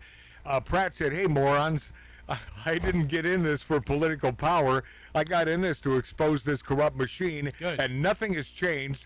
You enjoy your worthless meetings at City Hall," Pratt said. "I'm going to be lighting you up every single day. Yes. Now that I don't have to worry about offending CNN viewers." Hell yeah. I don't have a campaign. Law's hamstringing me now. It's war. It's 0 hour for Los Angeles. Yes. Pratt continued to note that Los Angeles residents were stuck with two morons responsible for all their problems, adding that it was a choice between dumb and dumber. Oh my God, that is just beautiful. I can't wait till Kimmel books him. If you, oh yeah. That's going to happen. Well, by the way, JD, speaking of that sort of scenario, JD Vance is going to appear on The View this week. What? Well, yeah. Behar's not on anymore, so. Yeah, but he's going to chew Well, what do you them mean? She up. was fired? I didn't read that. No, she's taking some time off. Oh, is that right? Why? She's got a gig. What was the reason? She's performing quote unquote. She's not funny. I don't know. Feeding She's time never been funny. No. She's never been funny. Nope. And Rosie had plastic surgery. On what? Her stomach? By the way, I believe she's back here in the USA Yes. for the third time. You're kidding about the plastic. No, and she's bragging about it and how. Oh yeah, we talked about this on the show. Oh yeah. Well, that's gonna help, right? All right, we'll be this after back, my friends. Thank you for hanging with us. Magic Matt's Outlaw Radio on YouTube, on Rumble, on X, and the goodest stations in America.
recognize my voice? You might not, huh? This is the Money Man, Eddie Money, with my good buddy Magic Matt right here. Outlaw Radio. Let me do it again. Are you an outlaw? I'm an outlaw, huh? My probation officer loves me. This is Money Man, my good buddy Matt right here on Outlaw Radio. Stick 'em up, motherfucker. Welcome, my friends, my friendlies. Welcome to Magic Matt's Outlaw Radio from the hills of the San Fernando Valley. Smoking, drinking, interrupting from an 1876 Virginia City, Nevada-style bar. Aha. Glad you're there. I know you have a choice. Obviously, you have a choice. I mean, I'm assuming you have a choice. They don't have a choice. Well, maybe you don't have a choice. I would like it better if they didn't. Yeah, maybe you don't. Maybe Dave's right. I have not given them a choice. Okay, well, good. Well, I'm glad you're forced in to listening and watching Magic Matt's Outlaw Radio on YouTube, on X, on Rumble, and the goodest radio stations. The goodest. So if you know, then you know that Tattoo Dave produces the show, and he was out last weekend for the show because of a he joined a new biker gang. Not new. Okay, well, but he rejoined the club. Okay, well, whatever. So I went back where I belong. Okay, all right, and of course he was gone last weekend. And now this never hit me. But Ralph from the Bronx brought it up. He said, well, what do you think the odds are that, is it simply coincidence that Tattoo Dave would be gone on the first opening weekend of Pride? The opening weekend of Pride. And they rented the whole hotel room over in... By the way, let me just put it out there that I turned on the show and no girls allowed. No women. Yeah, go ahead, Dave. Well, I have pictures, but I turned on the show because Marty will attest to this. I have been in touch with Marty. I have been through this whole thing with your dad, and I love your effing dad, and I needed to know what was going on, and I did not know his condition at the time, so I made it a point. Right. I set an alarm on my phone. Yeah, how would you know? I get it. Right. Thank you, and brother. I wanted to hear the first half hour of the show because I wasn't sure. And I was thinking to myself, God, why would I leave? I had to leave on this weekend, and it could have been the worst weekend of these guys' lives, and I needed to be there. Yeah. And, thank God it wasn't, but it... The worst weekend of my life was when I was minding my own business in a motel room, and Pride weekend? The beautiful gal turned out to be a tranny. Oh, that was before Pride. That was the worst weekend of my life. You didn't do the reach around. So where'd you go? So how many guys on bike? I know I didn't. I could have checked. Yes. Right? Yeah. How many guys? Adam's apple check. How many guys on bikes? Like 20, 25? Yes. Okay, so you're cruising to Bakersfield, correct? Or Wrong. Kern Valley? We went to Lake Isabella. Lake Isabella's right outside of Bakersfield. Kernville. Is it hot up there? It was hot. And you guys so does rented... your butt cheeks By stick to the the way, seat when you're in Well, chaps? listen. By the way, let me just set the stage. Okay, so the Bakersfield, Kernville area is about 100 miles from L.A., and I'm a big fan of Bakersfield. Good. You too, right, Ralph? Good people there. Basque food. Good. The greatest pecan punches. They know how to make them there in Bars with drinks at proper prices. Yes, you bet your ass, Dave. Did Gar like the guys? Yes. So I was going to say I called Gar. No. Oh, Yes. hold on. You're really going deep. Hold on. No, I didn't get that deep. No, hold on. Hold on a second. I appreciate Dave's candidness. But our buddy Gar, who is a big wig in Hollywood, and still he conducts his business, but he got the hell out of Hollywood. He's going to be very because mad at me. he's a conservative gay guy that couldn't take Hollywood anymore, so he moved to Bakersfield. Why? Because Gar Lester's a smart son bitch. Okay, so you contacted our gay friend. I wish I had. He's going to be very upset that I didn't. Oh, you didn't? No. Oh, you didn't. You guys should have rolled up 25 guys on bikes Let me with just leather. tell you. And by the way, Gar already has a lover. He's been with the same... Yeah, but he has no opposition to bringing in newbies. Oh, jeez. I never heard that. Wow. I've never... Dave's coming out finally. Hold on, but that's okay. But I've never... Not completely out. Okay, but I've never had that conversation with Gar. It's just general knowledge. Okay, all right. Okay, I'm buying it. I'm smelling what you're spraying. Go Listen, ahead. honestly, in retrospect, I never put together that I was in big. I should have called Gar. I should have because I would love to meet him. I've never met him. Well, anyway. Anyway, listen.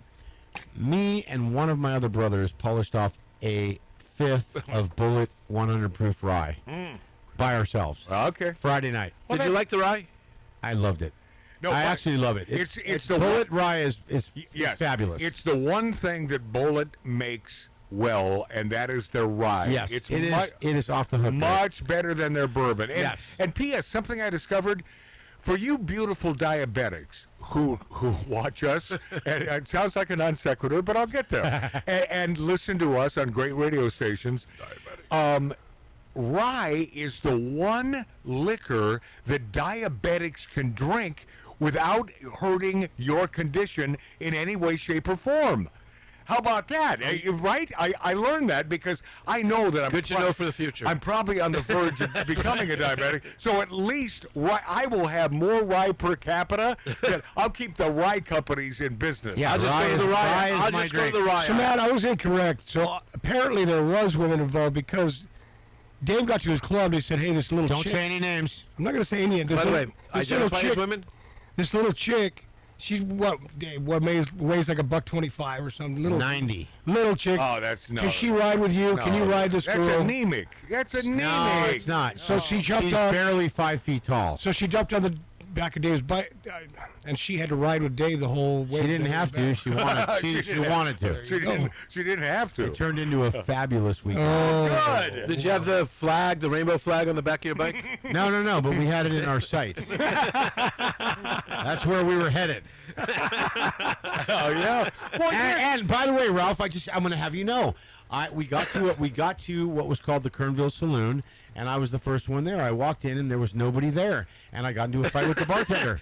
He actually did listen to the first half. Okay, hour of the okay, show.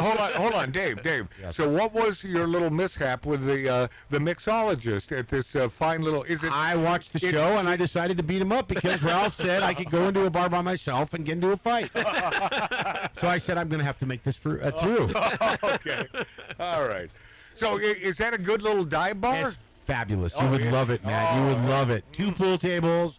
Drinks are very, very, very fairly priced. It is just beautiful. I like that part of the whole country. town of Kernville is beautiful. Yeah, I love that part of the country. Yeah, I really love it. And listen, it was a great weekend, and I am after all I've been through in the past 4 years, which you guys have been a part of. Well, but explain. You mean explain that I have lost 90 pounds. That's right. I'm back to my fighting weight. Yeah, you've gone through BS like surgeries and crap and health things. Yeah, okay. Yeah, and what other 60-year-old guy do you know that is having relations with 2 26-year-old girls? Well, that's 52. Yeah, but if you add them together, they're I am adding them together. They're in their and they're 50s. still 26. All right. Okay. And by the way, that's a long ride. Arms? Oh no! Wait, So, and it is about 108 miles. Yeah. But the route that we took made it about 170. Oh, whoa! We wanted to go through canyons. We wanted to make it a ride. By the way, Dave, no one ever said bikers were smart. Well, no, we did. You're right. Assless chaps.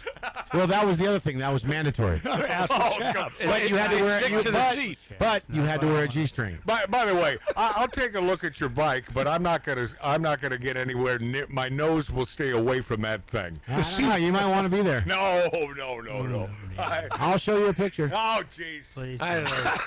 So 25 guys, full leather. It's like the village people. Hey. That's what I said. If they would have rolled up in your car's driveway, you would have went, "Oh my God, God heard my prayers." Macho, man. Oh man. Well, good. That makes my heart feel good that you had a good time. Yeah, man. And you're safe. I love you're that. not. Well, we don't know. We don't know. I mean, he's back here unscathed. He has all his limbs, and he rides bikes. So from Village.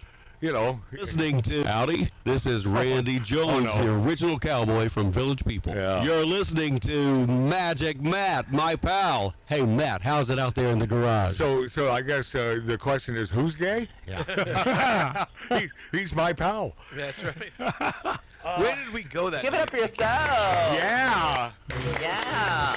Tin Can Harry's. That was it. And Matt to this day does not get the "How's it going in your garage" joke. No, I still don't know what the hell he's talking about. I don't either. Yeah. And by the way, for many, many years, I always thought that he was a pragmatist. Randy Jones, the cowboy from the Village People. Is he not? Well, no, I thought that he wasn't a Trump hater, and I thought that he was like lean conservative. He's a Texas boy who wears cowboy boots in Manhattan. Now, Yeah, but he wears cowboy boots and a G-string and a bra. yeah, but That's anyone who wears cowboy boots in Manhattan is automatically labeled by the locals as a gay guy. Yeah, that's the way it works there. Now, I didn't know that when I was doing a version of this show in New York City at one of our affiliates so many years ago. I was wearing cowboy boots. I had a couple guests on the show from a cigar company, and the dude kept looking at me and looking at my boots and talking Spanish with his the partner from the company. Was he saying something like "Mira este maricón"? Mira este joto. By the way, Dave, he may have, and I didn't know. And I finally said, "What are you laughing about?" And he said, the cowboy boots. The botas. I said, "What about that guy with cowboy boots?" Well, yeah, you know. And I said, I don't know. I don't know about wearing cowboy boots, you're in New York City and wearing cowboy boots. City? I said, what does that mean? He said, well, and then he does this thing with his hand, the light and the loafers thing with his... That's what they did back then. I said, no, I really like girls. I am a huge fan of... Okay, you keep telling yourself that. Yeah, and I never understood, but... supposedly wearing with the exception of that dude in Times Square. Yes. The naked cowboy wears cowboy boots. He's conservative as hell. Yeah, but it doesn't. But gay. But he could be gay. He is definitely gay. Well, you're saying definitely? Yeah, that was my impression. Straight guys don't walk around in their underwear. Did he even have underwear? Right, it seems like it. I got to tell you, I love our gay brethren who happen to be conservatives, man. God bless you. The best guy in Trump's cabinet outside of Rubio is Scott Bessent. How smart is that dude? And he is gay. Scott Bessent is one of the greats of all time. And you can, if you interview that guy and you're trying to look for your moment, your shocking moment, you're not going to get it with that dude. Right. Here's the difference between us and them. But he's just a guy. Yeah, it doesn't effing matter. Well, no. To your point, Dave, he never did Trump ever make it a point. I didn't know he was gay until a couple months ago. Yes. Trump didn't say, I just nominated this gay dude. No, exactly, because he's just a dude. Yes. He's just the guy that was right for the job. Oh, absolutely correct for that gig, man. I love that Scott Bessent. We should invite Scott Bessent here to jump onto a motorcycle and head to Kern County. I have one available. You have two. I have three, actually. Now he may want to open his nostrils to your seat. See, I'm not that guy. He's probably been in a relationship for years. And by the way, my buddy there in Bakersfield, I hope I'm not pissing you off. I gotta call him. I'm gonna call him. Yeah, but Scott? I can't believe.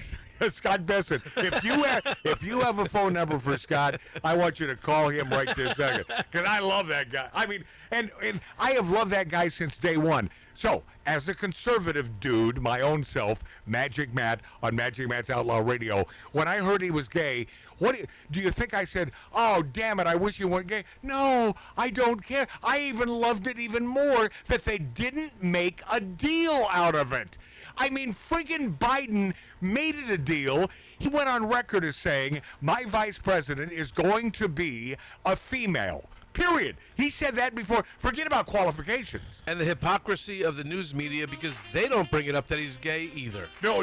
Isn't that funny? Isn't that funny? Yep. And you know they would if he were a Democrat. That's correct. You know they would. 100%. God, I can't stand these people. Trolls are igniting social media firestorm with photos of protesters peeing on murder victim Austin Metcalf's grave. I know this story because of Cato Kalin, Poker Night Wednesday. I love Cato, but he does believe everything he sees and reads. We'll be this after back on Outlaw Radio. Take a look around the room. Love comes wearing disguises. How to go about your shoes. Break it down by shapes and sizes. I'm a man who's got very specific taste. You're just my type. All you got passing around. You're just my type. Oh, I think it's time to leave. You're just my type.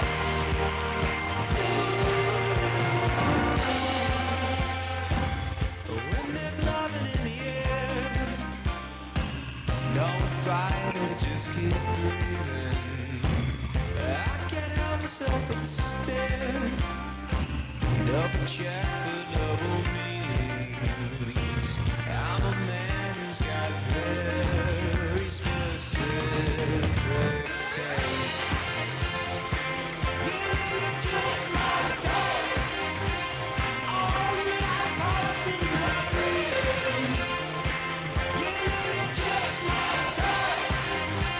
Oh, I think it's time to leave. You're just my type.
This is Outlaw Radio.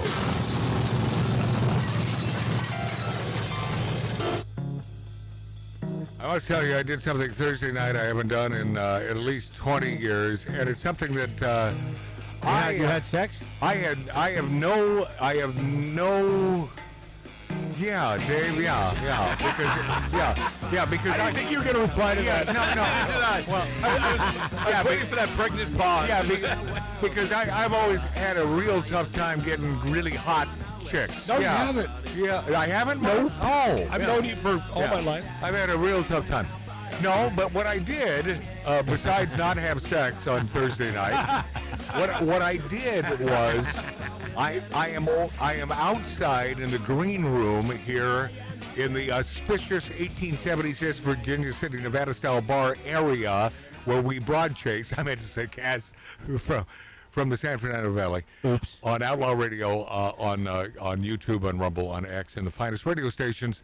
And I'm there with my brother Mart. It was the night that I had to lay down the tracks. Yeah, you tracked your vocals. For the By Doggy song, which is a classic that was never recorded by my father, but he simply sang it so many years ago. Stolen from Chopin. Oh, no. Oh, God. It's like ragtime piano. It just doesn't get any better every time you play it. By milk. All right. Need some help. All right, there you go. That's the By Doggy song that was written, but not by pen or computer. By just Chopin. In Dad's head. and he sang it years ago. He must have had a couple beers and started singing, and that's Chopin. And yes, and that came out. Well, that night I had to lay down my tracks. And boy, that was a lubricated evening because I think I went through half a bottle of rye making old fashions. My guy. Oh, it was. Me, you, and Michael hammered a lot of booze that night. Oh no, I noticed. You were drinking the hard liquor. Listen, and Yeah, look, they I were. saw you and Michael come out this morning. It looked like you hammered a lot of booze last night. Yeah. By the way, Dave, because you get to a certain point in life, you can't do that 2 nights in a row. I was completely alcohol free yesterday, and that's why I feel great today. But by the way, you can do that 2 nights in a row, and I am living proof of that. Okay, I can't. I cannot do that. Yeah, but Dave, we were up. You're 104 proof. So the point is, we were all of a sudden. Sun's up. I bless this show. I'm thinking it's 3 o'clock in the morning, and the sun comes up. Yeah, it's 7. It's like 6. Oh yes, and I'm looking around thinking, well, this is. And what was my quote? His quote, because Michael quoted you the next day. Yeah. He said, I found this so funny. Matt goes, I'm not like you friggin' idiots that stay up till 4, 5, 6 in the I didn't morning. say that. I said, you two are idiots staying up till 7 in the morning. And you're up. Hello, I'm here too. Hello. There I was, man. Wilson. Look, Tuesday morning obviously was a very hard time for us, and that's when our dad passed. So this week has just been a crazy one, man. That's all. Yeah, I mean, we'd be talking about bad deaths when it came to Ronnie Schell, and the fact is that it's much like when Michael Jackson passed away and Farrah Fawcett didn't receive her just due because somebody always gets in the way. Because Michael Jackson died right after Farrah. All of a sudden, no one's talking about Farrah. Well, Dad passed away, and because he's close to our heart, we're talking about Ronnie Schell. We were talking. Yeah, I don't know. Is Ronnie upstaging Dad? Yeah, apparently. Trying to. Oh, that's. He knew it was coming. I need the bigger line on the card. Ronnie play. I think it was Ronnie. Was that Ronnie's idea? I think he planned it. Oh, see that part. It's like, Ronnie, come on, man, come back to life, so we don't have to talk about your death. Everyone's dying. So the fact is, I'm not dying to stay up till 7 or 8 in the morning again.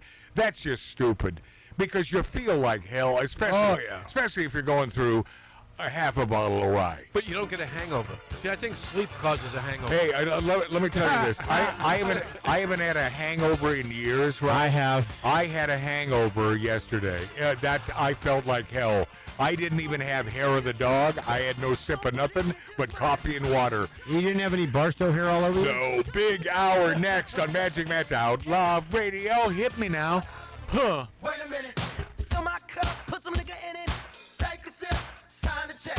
Julio, get the stretch. Right to Harlem, Hollywood, Jackson, Mississippi. If we show up, we gon' show out. Smoother than a fresh drop skipping. I'm too hot. Call the police and the fireman. I'm too hot. Make a dragon wanna retire, man. I'm too hot. Bitch, say my name, you know who I am. What up, Radio Land?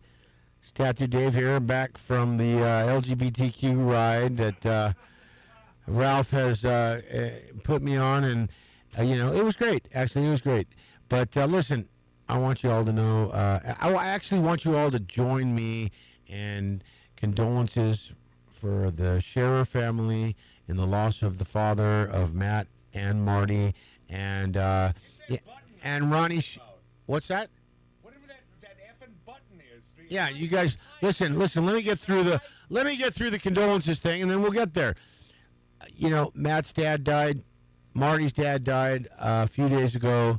It's a big loss for all of us because these people welcomed us into their family, all of us. Mark C.G. Boyer, Ralph Ordierna, myself, and everybody else that has been here. When we go there for Thanksgiving, Christmas, it's like family. They're family. We are a family.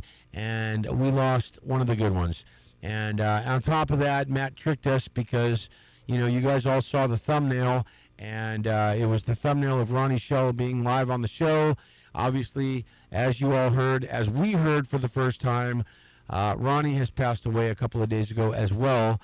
And, we're losing people left and right. So, not to be too cliche, but, you know, if you have a chance or you don't have a chance or you need a chance or you want to see somebody and you haven't put it off, you know, you never know when it's going to happen. So, you know, don't not do what you need to do or be who you need to be or see who you need to see, because you never know when your time is coming.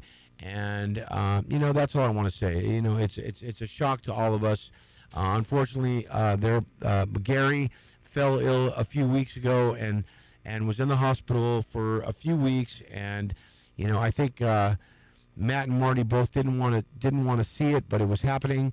But anyway, back to the show. You guys need to like, subscribe, do what you do so we can keep doing what we do. We love you. Thank you. And the music goes on.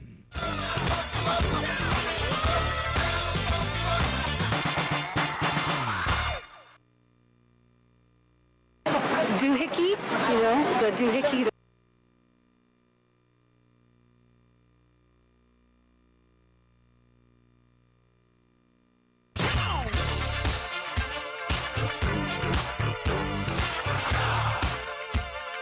Don't believe me, just watch.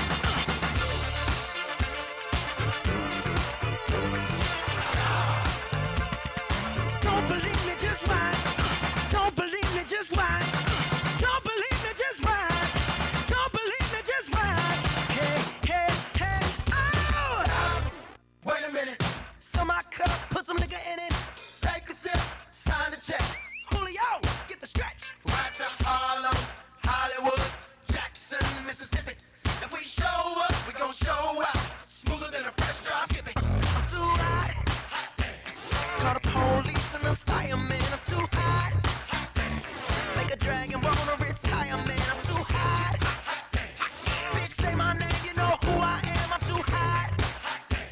And my band bought that money. Break it down. Girls hit you, hallelujah. Girls hit you, hallelujah. Girls hit you, hallelujah. By the way, just getting back to y'all, just so you know, do what you need to do so we can do what we need to do is my line, and it's copyrighted, and if you say it, you owe me $5. Don't believe me, just watch.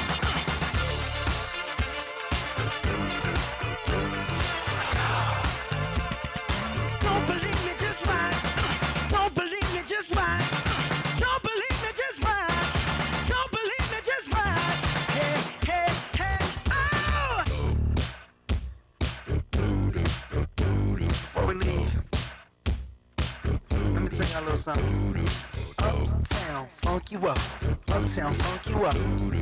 Uptown, funk you up. Uptown, funk you up. I said uptown, funk you up. Uptown, funk you up. Uptown, funk you up. Uptown, funk you up. Come on, dance, jump on it. If you said and flown it. If you freak dead and own it. Don't brag about it, come show me. Come on, dance, jump on it. If you said and flown it. Well, it's Saturday night and we in the spot. Don't believe me, just watch. Come on.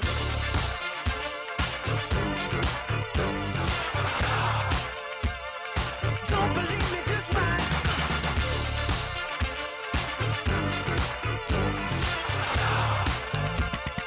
Don't believe me, just watch. Don't believe me, just watch.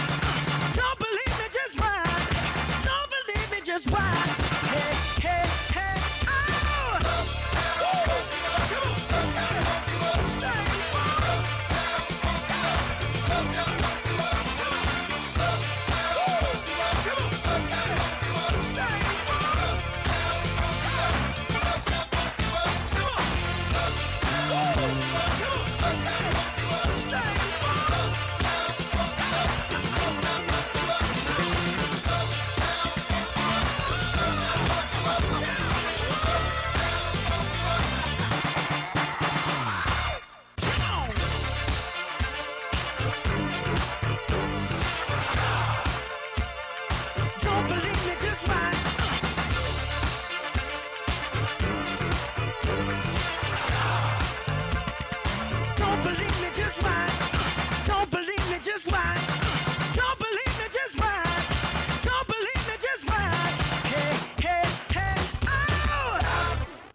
hallelujah.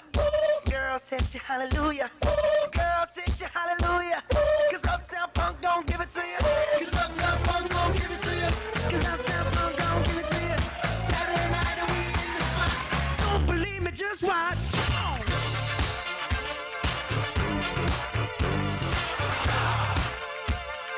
Don't believe me, just watch.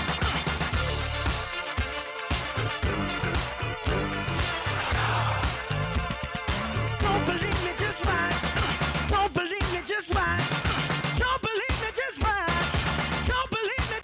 Doohickey, you know, the doohickey that rolls. Hi, this is Meatloaf. Okay, kids, you know what time it is? You know what time it is? It's Outlaw Radio time! Most imitated radio station in the nation. I'm through with standing in line for some fun to begin, but I found a good thing leaving me with a grin. It's time for Outlaw Radio to begin. You have the great Billy Gibbons here? Yeah. It's very cool. He just passed out. Oh, yeah. Hey, that didn't sound too bad. Had to lighten them up, loud. Oh, man. We're here with Matt. Oh, yeah. Had to lighten them. Oh, little Outlaw Radio. We're here with Matt. And he's not fat. We got all these guys and girls in the house. Let me tell you, that's where it's at. And that's, ladies and gentlemen, Matt Allen. Pass me a gallon. Oh, yeah. Oh, how about a toast? Have mercy. How about a toast? How about a toast to my dad? The Gary. The great Gary Shearer. Shearer. Love you, Dad. Love you, Dad. Love you, Gary. And by the way, in the hospital room, I agree with you, Ralph Odierna from the Bronx. I think he heard every damn word I said. I believe that. Because Absolutely, he did. Let me tell you why I believe that. Because I left 10 minutes before he put the plug in the jug and the fish in the net, because I had to come back and do work that had to be in by a certain time of the morning. I thought we'd be there for maybe an hour or so. No, it was many, many hours. And so I will. Are you talking about when they took him off last report? Yeah, 12:31 is when he finally. I'd like to hear Matt's And story. I will tell you that I have never, ever witnessed my father not breathing. And I am happy to announce that I'm glad I wasn't there for the last second. However, I whispered something in Dad's ear, and I said, "Aloha, I love you." I left. Not 10 minutes later, He was gone. He decided, well, Matt's gone. Let's get the hell out of here. Listen, Matt. let me tell you something. I'm just gonna. I'm not to turn this. By the into way, me. this is Tattoo Dave. Not to turn this into me, but You will.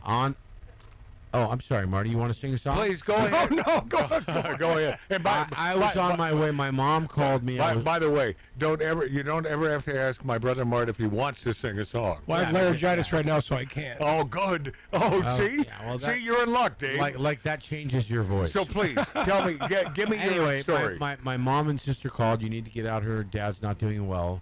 So immediately I told my boss. Hopped on a plane that night. On my way out, my father passed away. Yeah. And when I got there, I rented a car, drove to the house. Let's go. Mom says to me, Dad couldn't wait. Yeah. And he was gone. I didn't get the chance that you guys got. Yeah. To go and talk to Pops. Right. And say what you had to say and hear his voice. Right. I didn't get that chance. How old a guy was he, Dave? He was 86. No. Not much older than Gary. Yeah, but this is 10 years ago. But that's not fair. It's not fair. No, it's not fair that he lived 3 years more than your dad. Yeah. And he did not have the talent your dad did had. not. He couldn't. Wait. He didn't play. And he played the accordion. Is that right? Yes, and I bet doesn't count. I'm going to tell. Wait a minute. Yes, it does. I'm going to tell you right Hold now. on. I don't think Gary played the accordion. Yes, he did. Yeah, he did. But Dave, your father played the accordion? Yes. Oh, I love that. Oh, I love that. There's a lot of Jews that play the accordion. There are? Yeah. Yeah, well, there's a lot of wops that go to jail too.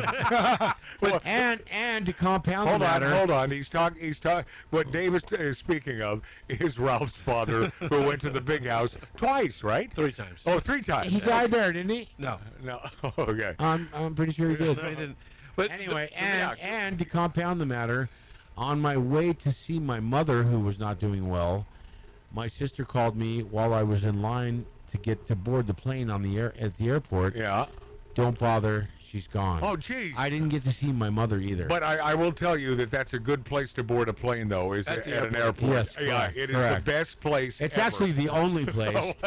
And okay. Yeah, but anyway. Not unless you're if you're the drug cartel. Listen, then- I certainly. envy you guys. I'm glad you had a chance to spend time Well, with him. no envy, man. I love that. I love discovering your father play the accordion. My dad, yeah. That does my heart good. yeah. And so my dad and your dad had that in common. Apparently. No, but I mean that sincerely. Your dad was probably better. Well, here's the thing. If you can play the accordion, it means that your father could also play probably some keyboards. Well, Right, Mark? not only that, so it's also a wind instrument. Yes. So That's what I'm And saying. my grandfather was a bagpipe player from Spain. Bagpipes. No are wind instruments. kidding. Yes. By the way, how do you blow into an accordion? You don't. You blow into I the just bagpipe. corrected myself. Well, Rob. then it's You not a wind couldn't- you couldn't instrument. friggin' help yourself, could you? Can't he ever, Marty? Bagpipe. But the reason I believe that, Matt, Yeah. Connie went through the same thing. Who's with Connie? my former wife. Yeah. Your former wife that you still live with? Yes. Yes. Okay. Went through the same thing with her mom. Yeah. And just before her mom took her last breath, Connie was talking to her, and her mom squeezed Hold on her. a second. Where's that sound coming from? It's Mark. He's snoring. Is it Mark? Yes. Snoring? No, I'm just sitting here. Her mom squeezed her hand before she took her last breath. The doctor said it was probably just a reflex, but I believe she heard what Connie was saying. I do too. Yeah. I do too. I do too. And P.S. I hope I can get because too much crying. It's like what sort of pusses are in charge of this show? You know what, Matt? Magic Matt Stop it Outlaw with Radio. the pusses thing because Don't tell me what to do. Listen, you know what? Don't tell it's me what to do. expected. It's expected. Wait, It's accepted. Just chill and out. Chill No, out. baloney. Baloney. Okay. Baloney is something. Baloney. I got teary-eyed the when way- Mark read that email. By the way, bologna is something I do not eat. Do you want it bologna and Fried bologna? And now, of course, he's taking me off track, as Dave will do. I was about to say, I know. Okay. So thank you, Dad, for bringing me back on track. I wish I could bring you back on track. That would be a beautiful thing. However, about a week ago, or a little over a week ago, when Dad, he grabbed my hand, and he was still cognizant, and we were still sort of talking back and forth, and when he told me, and he simply said, "Matt, I'm proud of you." Oh God. Oh God. Yeah. I bet. Listen. I bet he never told my brother Mart that. Of course he did. Of course he did. Matt. Well, I'm trying to remember if you ever did. Matt. Let me just tell you that is the biggest blessing. Oh, believe me, you don't have to tell me that. I believe me. It's the and by the way, pretty much the last words he ever told me, because after that he was like out, man. He was out, and then my brother Mart. You know, you want to know who killed my dad? It's my brother Mart, because he's lying there in bed. He's on fentanyl, and Mart is it's like, I got things to do. Up the dose of Fent. Yeah, but he told me it wasn't just him. It was him and Me and Tiff. Yeah, him and Tiffany saying, "Let's get it done." That's, Do it. by the way, my brother Mart's niece. But the bottom line is, He was already gone, so it's like, make know. him comfortable. I know, and you're right, and you're one. Give him 100 milligrams, and while you're at it, I'll take 100 milligrams. So basically, what you're saying is Pop's overdosed. Well, I mean, at the end, yeah. But see, the thing That is, was just fine. Oh, you bet your ass. It's fine. Because he went very peacefully. How happy are you when you're on a bunch of Fent? Oh, Yeah. man. Right? I've never experienced that drug. Well, but me either. And I never will. I mean, unless I go buy a huge gagger from some guy in Mexico. And, see, this is only Tattoo Dave. He's a drug using pot. Well, you're not a pot smoker, are you? I'm not a drug user either. Oh well, but there was I get randomly drug tested. Luckily, I can do alcohol. Okay, there was a time though. There was a time. There was in a your life. time. All right. Boy, the team's so And boy, was it fun. Hey, thank you, Ralph, for bringing us a very special bottle of bourbon that is a toasted cask bourbon. Yes. Turn off Mark's mic. See, now you can turn his mic off because he's sleeping. See, and now and now he wants to talk. No, and now though we don't hear that him falling asleep on the, because that's what you're hearing. That weird little sound, my friends, is Mark's head hitting the microphone. Yes. Yeah, and I thought it was his last gasp. And it rumbles. You were hoping, Ralph. You were hoping. Hey, trolls are igniting social media firestorm with photos of protesters peeing on murder victim Austin Metcalf's. Now, a lot of the grave there. A lot of folks will see this and they instantly believe it's real. Outrage, disgust went viral. Internet trolls posted doctored photos on social media, purported black protesters urinating on white murder victim Austin Metcalf's grave. The photos appeared to show images of holders of X accounts peeing on Metcalf's grave in reaction to 19-year-old killer. Killer, am I being out of line here? No, that would be a killer. This is the guy that was stabbed, right? Stabbed to death. This would be a killer. Carmelo Anthony's conviction earlier this week by a Texas jury. And they were kids, right? They were young kids. F. Austin Metcalf. One photo of a young woman desecrating the grave was captioned allegedly by an account attributed to Marie Hicks. Anthony, who is black, was convicted of fatally stabbing Metcalf, who is white, in the heart after he refused to leave the stadium tent of the victim's team at a high school track meet.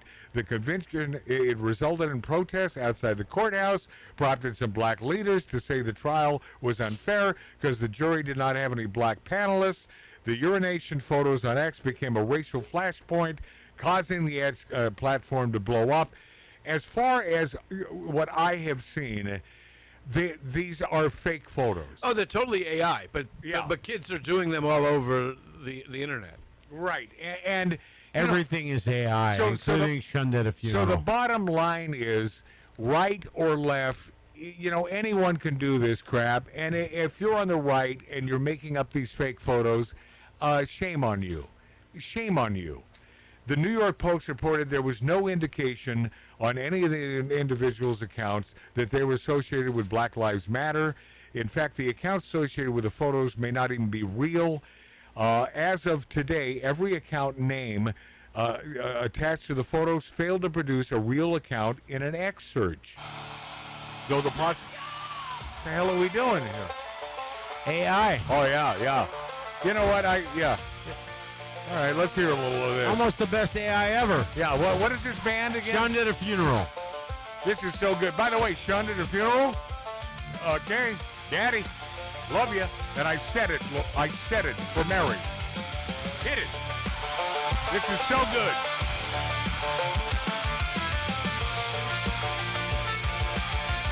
Totally AI band. I heard the whispers in the town. They're writing names and tracking down every voice that won't deny the name of Christ before their eyes. The dust kicks up beneath their boots. They're coming soon to claim their proof. So if they knock upon my door, let them hear me singing more. How good is this? Waiting down the road, if iron waits to claim my bones, then let them catch me where I stand with lifted voice and open hands. So please, God, when they come for me, let them find me praising my King. Let them find AR or not, it's great. It's great. It's perfect. I wish I could sing like this. If you go see them in concert, is it just a laptop? Perfect song. It's a theater. It's on a screen. Okay. Yeah, that's what they said.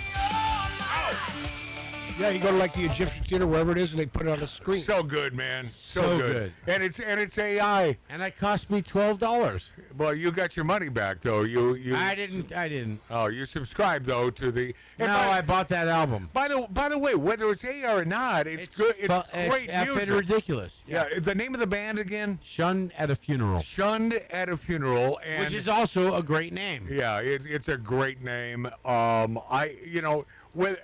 don't believe there will be a quote unquote funeral for my father. I hope we do a celebration of life. I really do. Hey, Dave, there is absolutely no chance that will not be done. Good. My dad friggin' deserves it, my friend. He does. Either it's going to be, I'm just going to say here, or it'll be at my mom's. But Wherever it is, Yeah. I think it'll be at your mom's. It will. Why are you making I'm just predictions? assuming that it should be at his But there you at go. his house. What happens with assumers? You make Ralph? an ass out of I'm you saying and you. It can be done here. We could have it live on Rumble, X, and all the great stations All right. across the nation. That ain't going to happen. Back to That ain't going to happen. Hold on. this ridiculousness. This. No, what? No. Back to this dude who killed this dude.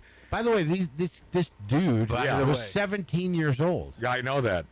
Outspoken lame duck representative Jasmine Crockett suggested in a podcast that not only was Anthony acting in self-defense, what he used was not a deadly weapon and was a 1-inch Swiss Army knife, like the little scissors, and everything like that. That's funny. In fact, the knife plunged into Metcalf's heart was a camping brand Ozark Trail, had a 3.5-inch serrated blade.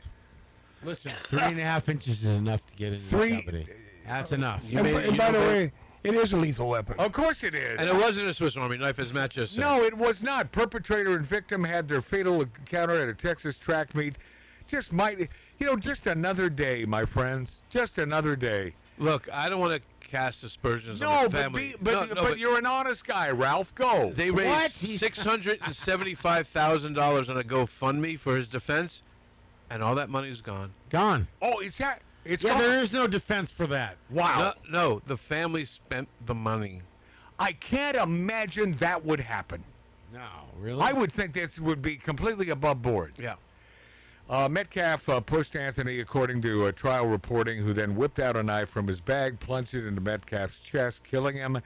Anthony found guilty of first-degree murder and sentenced by the jury to 35 years instead of far less time he would have received had he been convicted of manslaughter.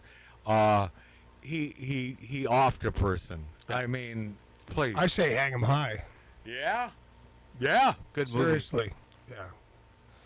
Eye for an eye, baby. And of course, the teens' attorneys have already filed notice. They plan to appeal his conviction. Okay. Of course. Whatever. Of course. Cardi B rages at disgusting Carmelo Anthony guilty verdict, not justice, trying to make an example.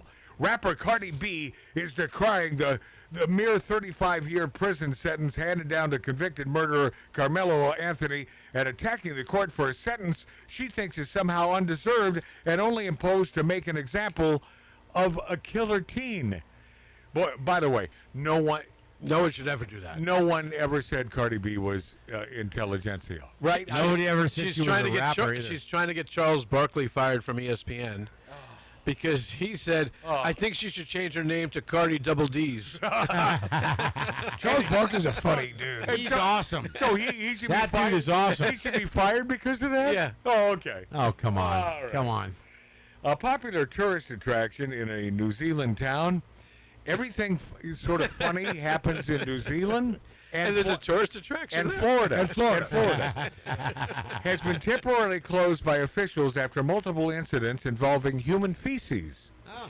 The Masterton District Council said in a since-deleted Facebook post that the fernery, a building that houses more than 60 varieties of fern at Q. Jean Elizabeth Park in Masterton, had to be closed for cleaning due to the presence of poop. We've had several incidents recently of people defecating in the fernery. This is a public health hazard, and our teams are in the process of cleaning it up, aiming to have it reopened The behavior is entirely unacceptable. There are several bathrooms within easy walking distance of the fernery. A council spokesperson said defecating in a public place is criminalized under the Summary Offenses Act of '81. They said police will be contacted if the issue recurs. Calling it a fernery? All you got to do is come to L.A. to defecate. It's legal anywhere. But in New Zealand, they could probably bring everybody in for a DNA sample. Yeah, go, Joe. First off, who grows ferns? That's what I'm saying. Is it a fernery? It's a fernery. What do you do with ferns? This kind of behavior is completely unacceptable and disrespectful to other park users. It is thankfully rare. There are excellent public toilets, literally 2 minutes. They're excellent. From the fernery in Queen Elizabeth Park, and regularly praised toilets a few minutes away in the business district. Friends of the Park chairman woman Diana Abraham told Radio New Zealand the situation is extremely unfortunate. Listen, I got to tell you, if you got to go, 2 minutes is a long effing time. Very sad that someone would think it's okay to do that sort of thing in here. It's actually quite revolting, really. The fernery was built. Revolting. The fernery was built in 1924 by the Masters and Beautifying Society. Not so beautiful. No. But during COVID, New Zealand's lockdown was so ridiculous. Oh my God, that they were nuts. You couldn't walk your dog. They said, have your dog defecate in the house, yes, and then clean it up and put it into a government pail. No, they are, when it comes to leftism, when it comes to wokeism, and I will tell you, nothing against the scenery and the beautiful place they call New Zealand. Great salmon fishing. But it's gorgeous. One island, you'll find, the end of the island, you'll find snow. The other is tropical. I mean, that's a beautiful place. It's insane. But the people, because they've never had to worry about a war, because they're protected.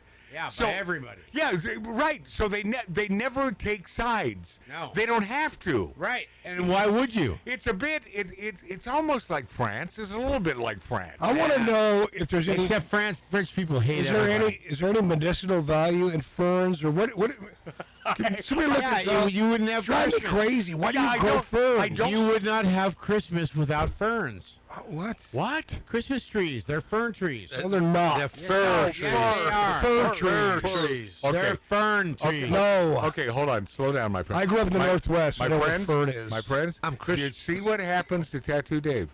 He's had a lot of this. Here, Dave. Have some more booze. No, keep it there. This high caliber bourbon, which by the way, Ralph brought over in honor. This was a high price bottle in honor of our father. And that means a lot to me, and I appreciate it very much. And Ralph did reach out to me in a text and give his condolences, and I appreciate that. Ralph. And I reached out to your brother, Matt? Yeah. Well, not a text, though. Yes, I did. You got a text. If you look at your phone, you'd see you had a text. You can't see his phone because it's... Oh, no, this is from 1924. My cell phone? Oh, no, this dates back. This date... It was prehistoric back in the day when this phone was made. True. Yes, big time. A mastodon made this phone.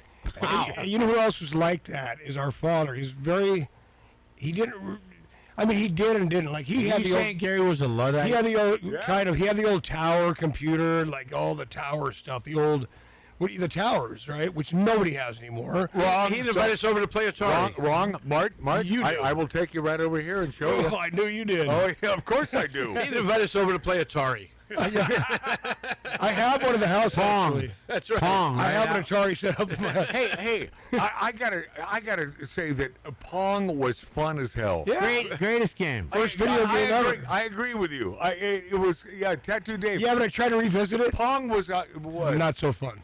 I don't know. See, I don't know. It was fun. I think get a little rye in us, get a little cigar going, and play a little Pong. I think I could be into that. You'll be over it in 3 minutes. Yeah, really? Yeah. I was hoping longer than that. That's what she said. Hey. Sophia Coppola. By the way, Sophia Coppola, world's greatest actress, decries defunding of Planned Parenthood. My daughter's generation won't have these basic rights. Oh, you mean to kill babies? Wait, she's talking about her daughter that was born? Yes, born. Born. Yes. Out of her? I just wanted to clarify that. Director and screenwriter Sophia Coppola is lamenting. By the way, big fan of your daddy. Big fan of your daddy, Sophia.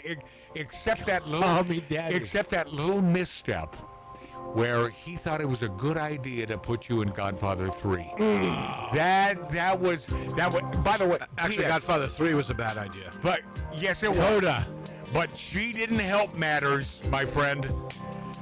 Former actress and daughter of famed director Francis Ford Coppola, who makes a great wine, recently joined the abortion provider for a pop-up event.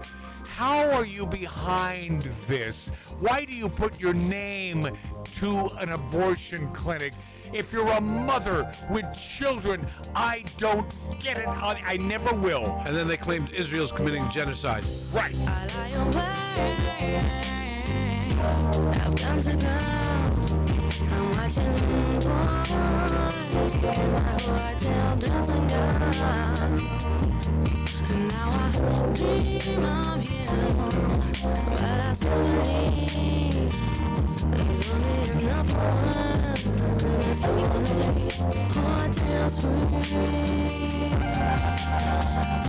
The journey's long, and I feel so bad. I'm thinking back to the last thing we had. All fades into the moon, so I know I'll be back with you. I'm nearly with you. I'm nearly with you. When I'm weak, I draw strength from you. And when you're lost, I know how to change your mood. And when I'm down, you breathe life over me. Even though I must part, we have a chance.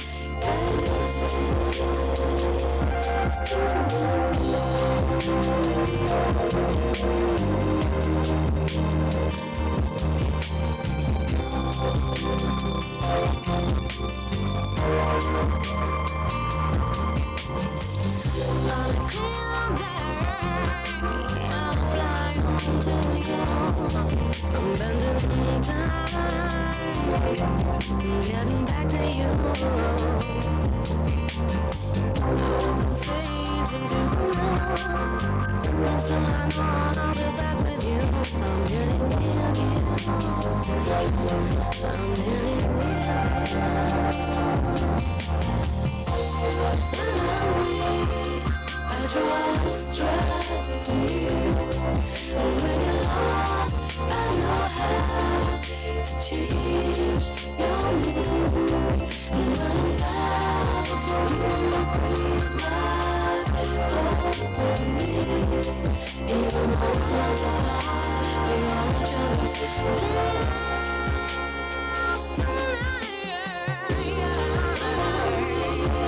I draw strength from you. And when you're lost, I know how to change your mood. And when I'm down, you breathe life over me. Even though we're miles apart, we have a chance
Arbitron and search-rated #1. This is Outlaw Radio with Magic Matt, the man who is always right. Welcome, my friends, my friendlies. Welcome, Magic Matt's Outlaw Radio, smoking, drinking, interrupting from an 1876 Virginia City, Nevada-style bar. From the hills of the San Fernando Valley, along with Tattoo Dave, our producer, my brother Mart. T. Your father always called you Mart. T. Did he I think I told him T. Yeah, he did call me Mark. Okay. He called you Mart. Our gorgeous Well, dad. sometimes he got in the mood to go, Marty. Yeah, that's true. So is that when you were in trouble? Yeah. Yes. Well, usually, yeah. But God bless our dad. Ralph from the Bronx is here. Mark C.G. Boyer, sort of here. I'm here. And out there slaving over hot coals, Billy Dilly. I love Billy old sends his Dilly. condolences. I didn't let Billy know. He didn't even know until before today. No. Well, I'll tell you, Chris Brown, my buddy, doesn't know. You know what? Wednesday night, I guarantee Cato, Schwally, all those guys did not know. No, well, how would they know? I told all of them because I felt compelled to ask me, how's everything going? I go, If they ask the question, you know, did anyone die in your family, then I'll answer the question. You gotta. Is your dad still alive? Yeah, right. You got to be specific. You got for me. You can't just say, how's your day? Well, No, I'm not a small talker. I mean, you really got to. But Cato Kalin. Well, he felt horrible, and I'll tell you, he knew, as well as Lori, your ex. Yeah. They knew Dad before they knew us. You mean Lori Downey Jr.? Yes. The broad who was married to Morton Downey Jr. Right. That's Remember Morton's ex. Remember when he was a big star? That broad. They used to go to Chasen's, and she knew Dad before she knew any of us. Yeah, Before she knew you. that's what she said. Cato Kalin used to go to Chasen's. I will So tell you're you. saying it's because of Gary, Lori was attracted to Matt. Yeah, maybe.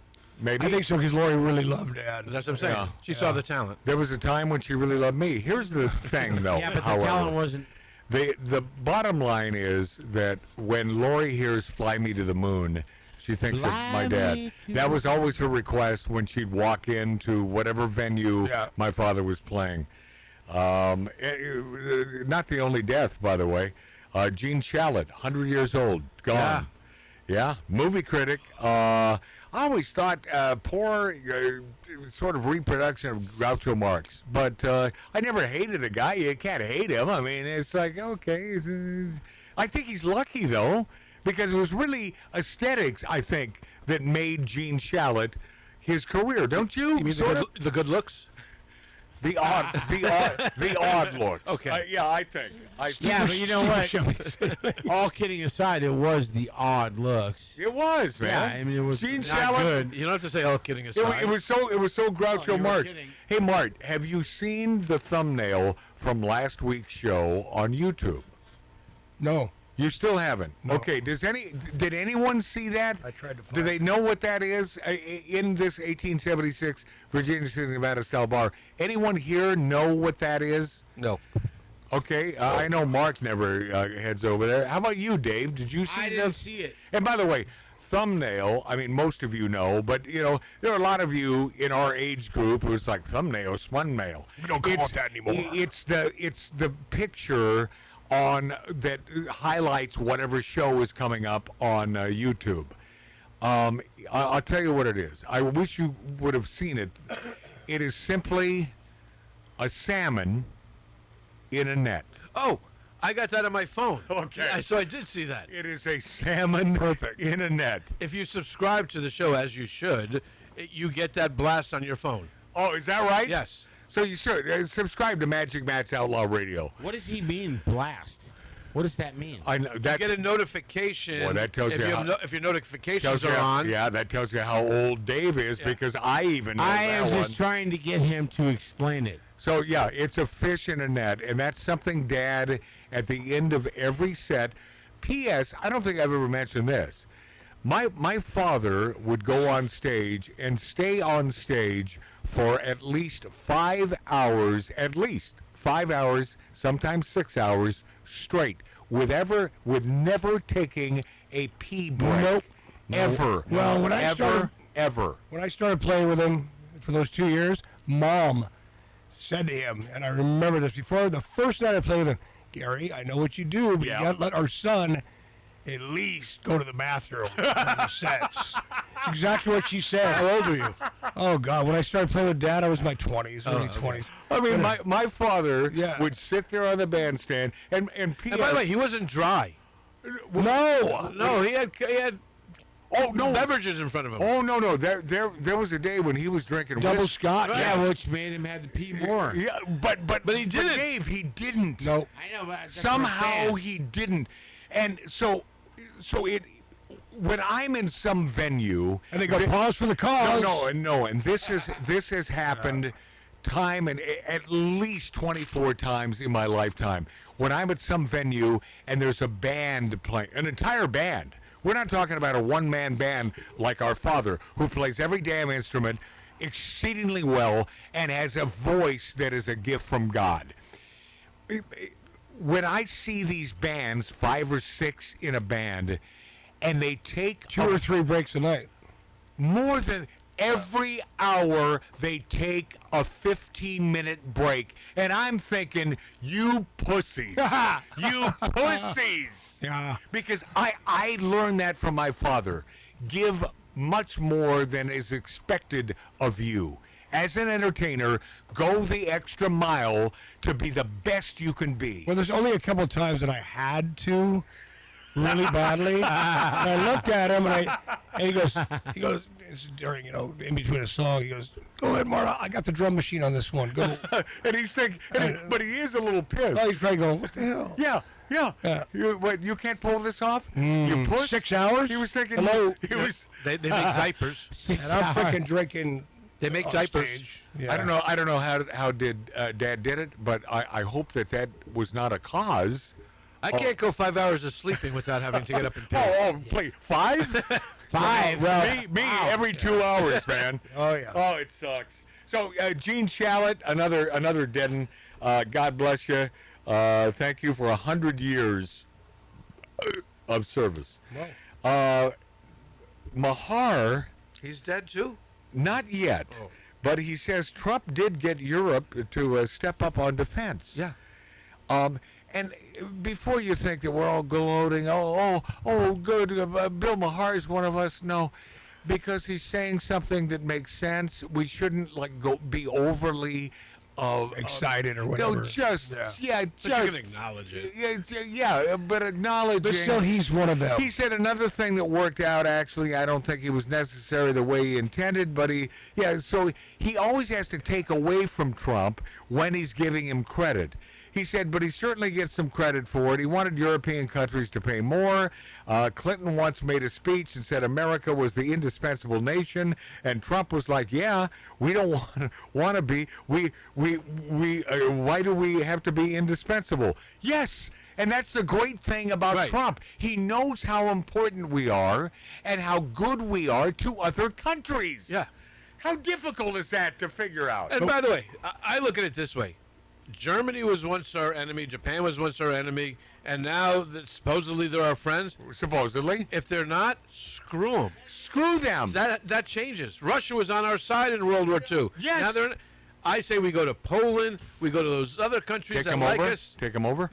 Oh, no. And screw Spain and Portugal and France. Yeah. We don't need them. Yeah, they're not, and they've never been nice to us. No. And this arrogance from France has listen, I was going to say it pisses me off. Obviously, you folks are smart, and so it pisses you off. It pisses you off. Without us, you don't exist. Right.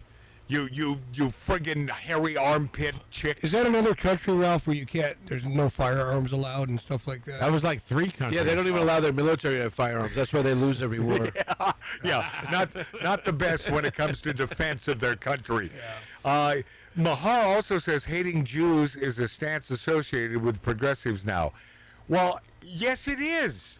During his closing monologue just yesterday, Bill Mahar stated that hating Jewish people has become a position for progressives now, along with hating ICE. He said every single violent actor in the last 5 years, from Trump's assassin to Luigi, has prompted a headline that said some version of experts find markers of both right and left wing political views. Yeah, because we have a new breed of voter today, people who are intensely political but somehow know almost nothing about politics. Both liberal, both conservative, mostly liberal. Mahar's not telling you that, but mostly liberal. Yeah, but the best thing about that statement is knowing nothing about politics. They know nothing. That's the point. And you know why I'm not a Democrat? I don't want to get a Nazi tattoo. Of course, you have to have one. Don't you have a swastika on in your order arm? to be a full-fledged Democrat? That's Yes. They don't. In fact, when I saw Dad in the hospital, I so wanted to take that black magic marker that was in the room, because there was one of those whiteboards. Yeah, with the nurse and the helper. And I so wanted to slap a Nazi tattoo on his, or just a swastika on his forehead. Or the mustache. Well, he'd get a bunch of votes. You know what? The mustache would have been funnier. Yes. I'm glad you didn't. It's not so overt. Okay, Dave. Like we would have. Anyway, how hot was that last little nurse that Dad had? Mart, I got to say something. By the way, yeah. I make fun of you probably more than anybody in this show. That was funny. Yeah. P.S. That the last stinking night. With my dad on this planet. What's her number? Holy cow! Hot as hell. And so I'm sitting there because I'm on the floor because there are no chairs in the room, and I'm thinking about Love American Style, and I'm putting her in this, and I'm closing my eyes. Oh yeah, thinking about this. By the way, one of the greatest shows of all time. Oh, of all time. Love American Style. By the way, it is underappreciated because most of them were really well written and a time capsule of America at that time. Yeah. So I walk out in the hallway, Matt goes, Did you get a load of that? Did you see that? I said, Matt, I'm gonna miss that? Oh yeah. He goes, well, I've been up here a few times. That's the hottest one so far. I've never seen that caliber. Yeah, that is. You going back there tomorrow night? Son of a gun, man. nothing can get me back to that hospital. But yeah, man, I'll tell you that. Oh man. Hey, by the way, Jane Fonda will host an event to counter Trump's UFC Freedom 250 White House event. Of course she will. Why does she do that? Because she's a friggin' crazy idiot. Bitch. Yes. Radical left-wing crazy bitch actress Jane Fonda will headline a so-called free speech event to counter President Donald Trump's UFC Freedom 250 event on June 14th. The actress, known as Hanoi Jane, for supporting America. Wait, June 14th, that's tomorrow. Yes. I mean, it depends on when you're watching us, but that's tomorrow. When they're watching, it'll be 2 weeks ago. The actress known as Hanoi Jane for supporting America's communist enemies in the 70s is hosting a Rise Up, Sing Out event in New York City on the same day as Trump's big UFC. This is our documentary moment, Fonda told Reuters. History is going to write about this, and I don't want to be on the side of the people who said, oh my God, things are so bad, what am I going to do? No, I want to be out in front. The concert will kick off at 7:30 tomorrow. Will include appearances by, get ready, Julia Roberts, Lily Gladstone, Bette Midler, Patti Smith, Rufus Wainwright. Yes, as America approaches its 250th anniversary, isn't that also his birthday? It's like his 80th birthday coincides with this. Yes. The dates of both the left-wing concerts and the UFC's Freedom 250 coincide with President Trump's 80th birthday. The boy's about to be 80, and the boy he's got it. Like our former president, who never lost it. Yeah. Right? Never. No. Always in tow when it comes to his mental acuity. Always there. Boy, I bet he'll be pissed, huh? What? By Jane Fonda. Biden? He won't even know. He won't even be able to sleep that night. Oh, yeah. See, that. Does he sleep any night? He never sleeps. No, but the point is, he doesn't care. He does. You think he gives an F? No, not in the least. And I know I'm going to go back to Bill Maher, but I have to just for a second. Yeah. Okay, no worries. What would your best friend John Albee say about that guy? Even if we like, well, he's on the right. He's still one of them. He's still one of them. That's it. No, He's still a pragmatist. No. Oh God, that's the old Democrat in Mark C.G. Boyer. Shut up, Mark. No, coming out. I appreciate it, but it's like, hold on a second. He's showing his pragmatic side. Okay, but we don't have to applaud it, and we certainly don't have to be exhibitionists for Bill Maher simply because he's doing the right thing on occasion. You know, we on the right, we tend to applaud him. It's like, oh, isn't he great that he... No, it's like you're simply doing the right thing. So, you know, we would expect you to if you're a smart fella. Although one thing that does piss me off continually about Bill Maher is the fact that he's a dyed-in-the-wool, bona fide 100% atheist. And I think that shows that he's not a smart guy. Why? But he is. Why? Why? Because there's nothing to lose. There's nothing to lose by keeping all the bets on the table. By believing. And just not even believing. Simply think that there are other possibilities. I don't understand how that helps you being an atheist in any way, shape, or form.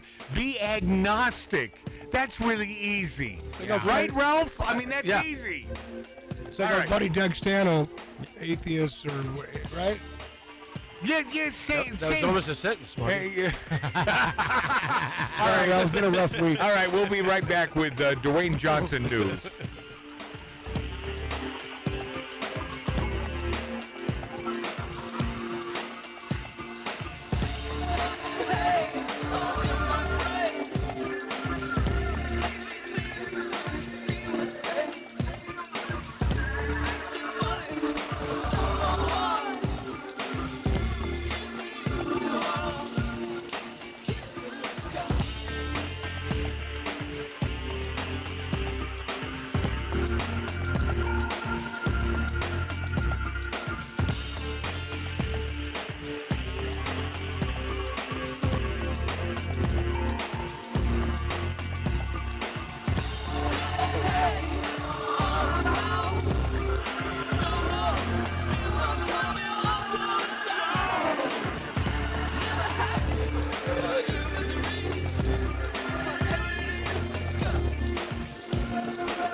Now we return to Outlaw Radio's Demons of Decadence.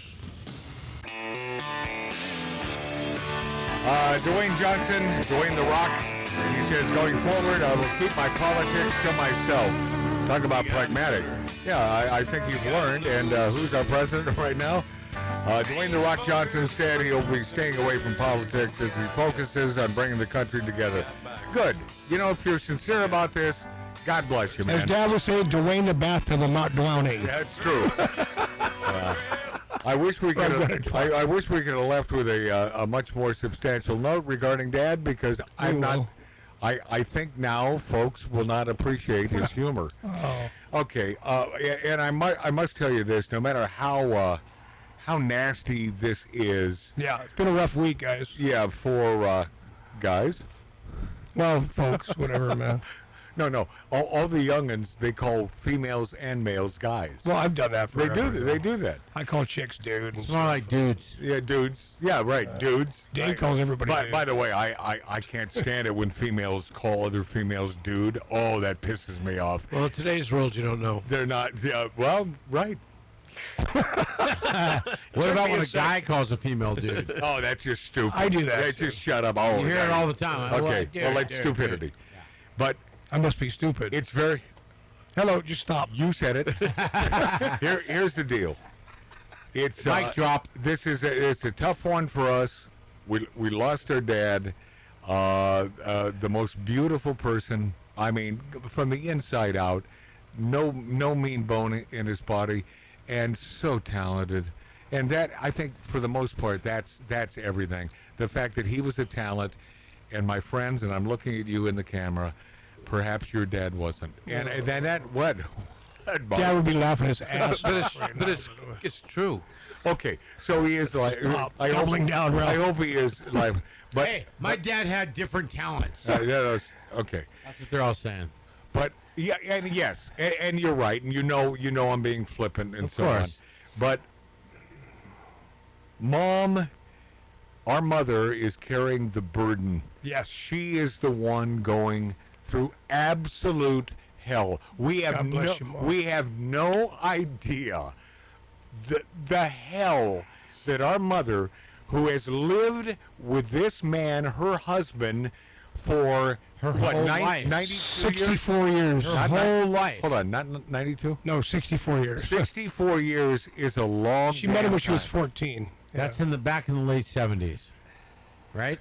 No. What are you kidding me? Oh, It's six- try the 50s, brother. Newer. All right, yeah. Newer, went to school together in Deer Island, right? Or St. Helens? St. Helens? Deer Island. Is that near Mays Pond? Near Mays Pond in the Great Pacific Northwest. Thank Where you. you never lived. Thank you, my buddy, my best friend, John Albee. John Albee, for not knowing that it was East Pond. No, maybe he's not my best friend anymore. The fact Maybe is, you never knew him. I don't even know who that is, but my mother, love you, Mom. If you won't take this to the nth degree and off yourself, but I know my mom would never do that. No. So she's got at least another good 15 years. Oh. Oh, no. Because she's ornery as hell. Dad, not ornery like Mom. I think that if maybe he were that ornery guy, he may still be alive today. But Mom, you learned how to be, well, not learned, it was your upbringing, man. You had no choice. She's a tough gal. Oh, she's a tough broad. My mom? Yeah. Tough broad. But I love her, man. But this is effing hell. And if you don't think I know that by the fact that I haven't called you all week, that should not be an indication of how much I love you. I don't want to bug her. That's going to be No, I know. That's going to be a hard phone call. I do not want to bug her. I don't want to bug her. Yeah. So, by the way, I think we got to go out with Dad's performance of No, not my stupid version of his song by Doggy. But hold on a second. Thanks to Tattoo Dave. Thank you. Great. Thank you. I love you, and I love you. Thank condolences. You. My brother Mark CG Boy, Marty. Ralph from the Bronx. You've been sort of a rock as well because you're no puss. I don't think I have any pusses here except Mark CG Boyer, but I love him dearly. Billy Dilly, love you. We're not going out with that. What we're going out with is Dad's rendition of. And my apologies. I need the number. My apologies. It's at the top of your page. My apologies that it's not great. We shoved a room. Fidelity. We shoved a Yeah. mic in a crack den. Yeah, as you would and say. we came up with this. But this is my dad. I love you folks dearly for sticking with us. And Dad, love you so much. And I said it last week, so it gets old. But aloha. Love you, Gary.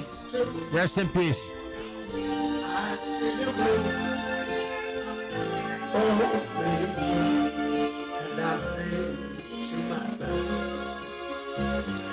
Lord, what a woman.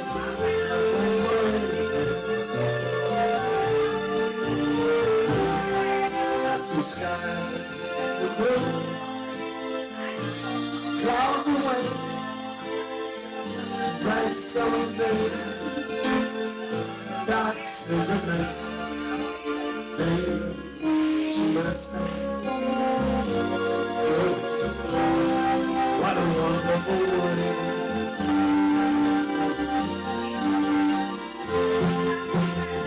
Colors of the rainbow, pretty in the sky, also the faces, people passing by. I see friends, shake hands, say, how to do? Their baby says, I think we lost some lights too. If baby's crying, I'll watch them go. They're much to go. Then I lay on the road. I'm thinking to myself, what a wonderful world.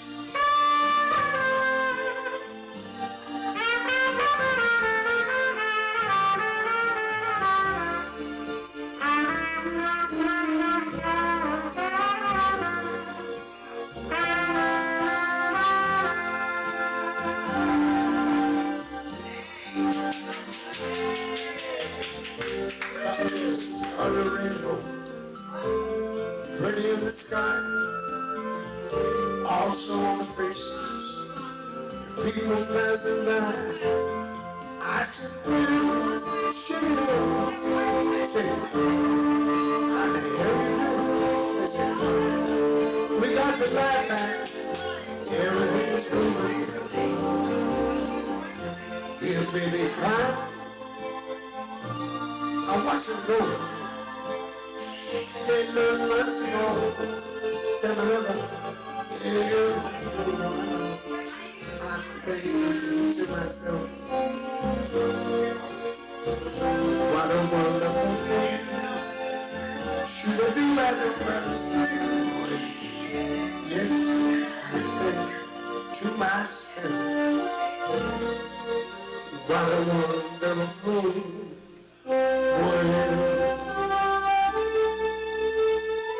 Oh.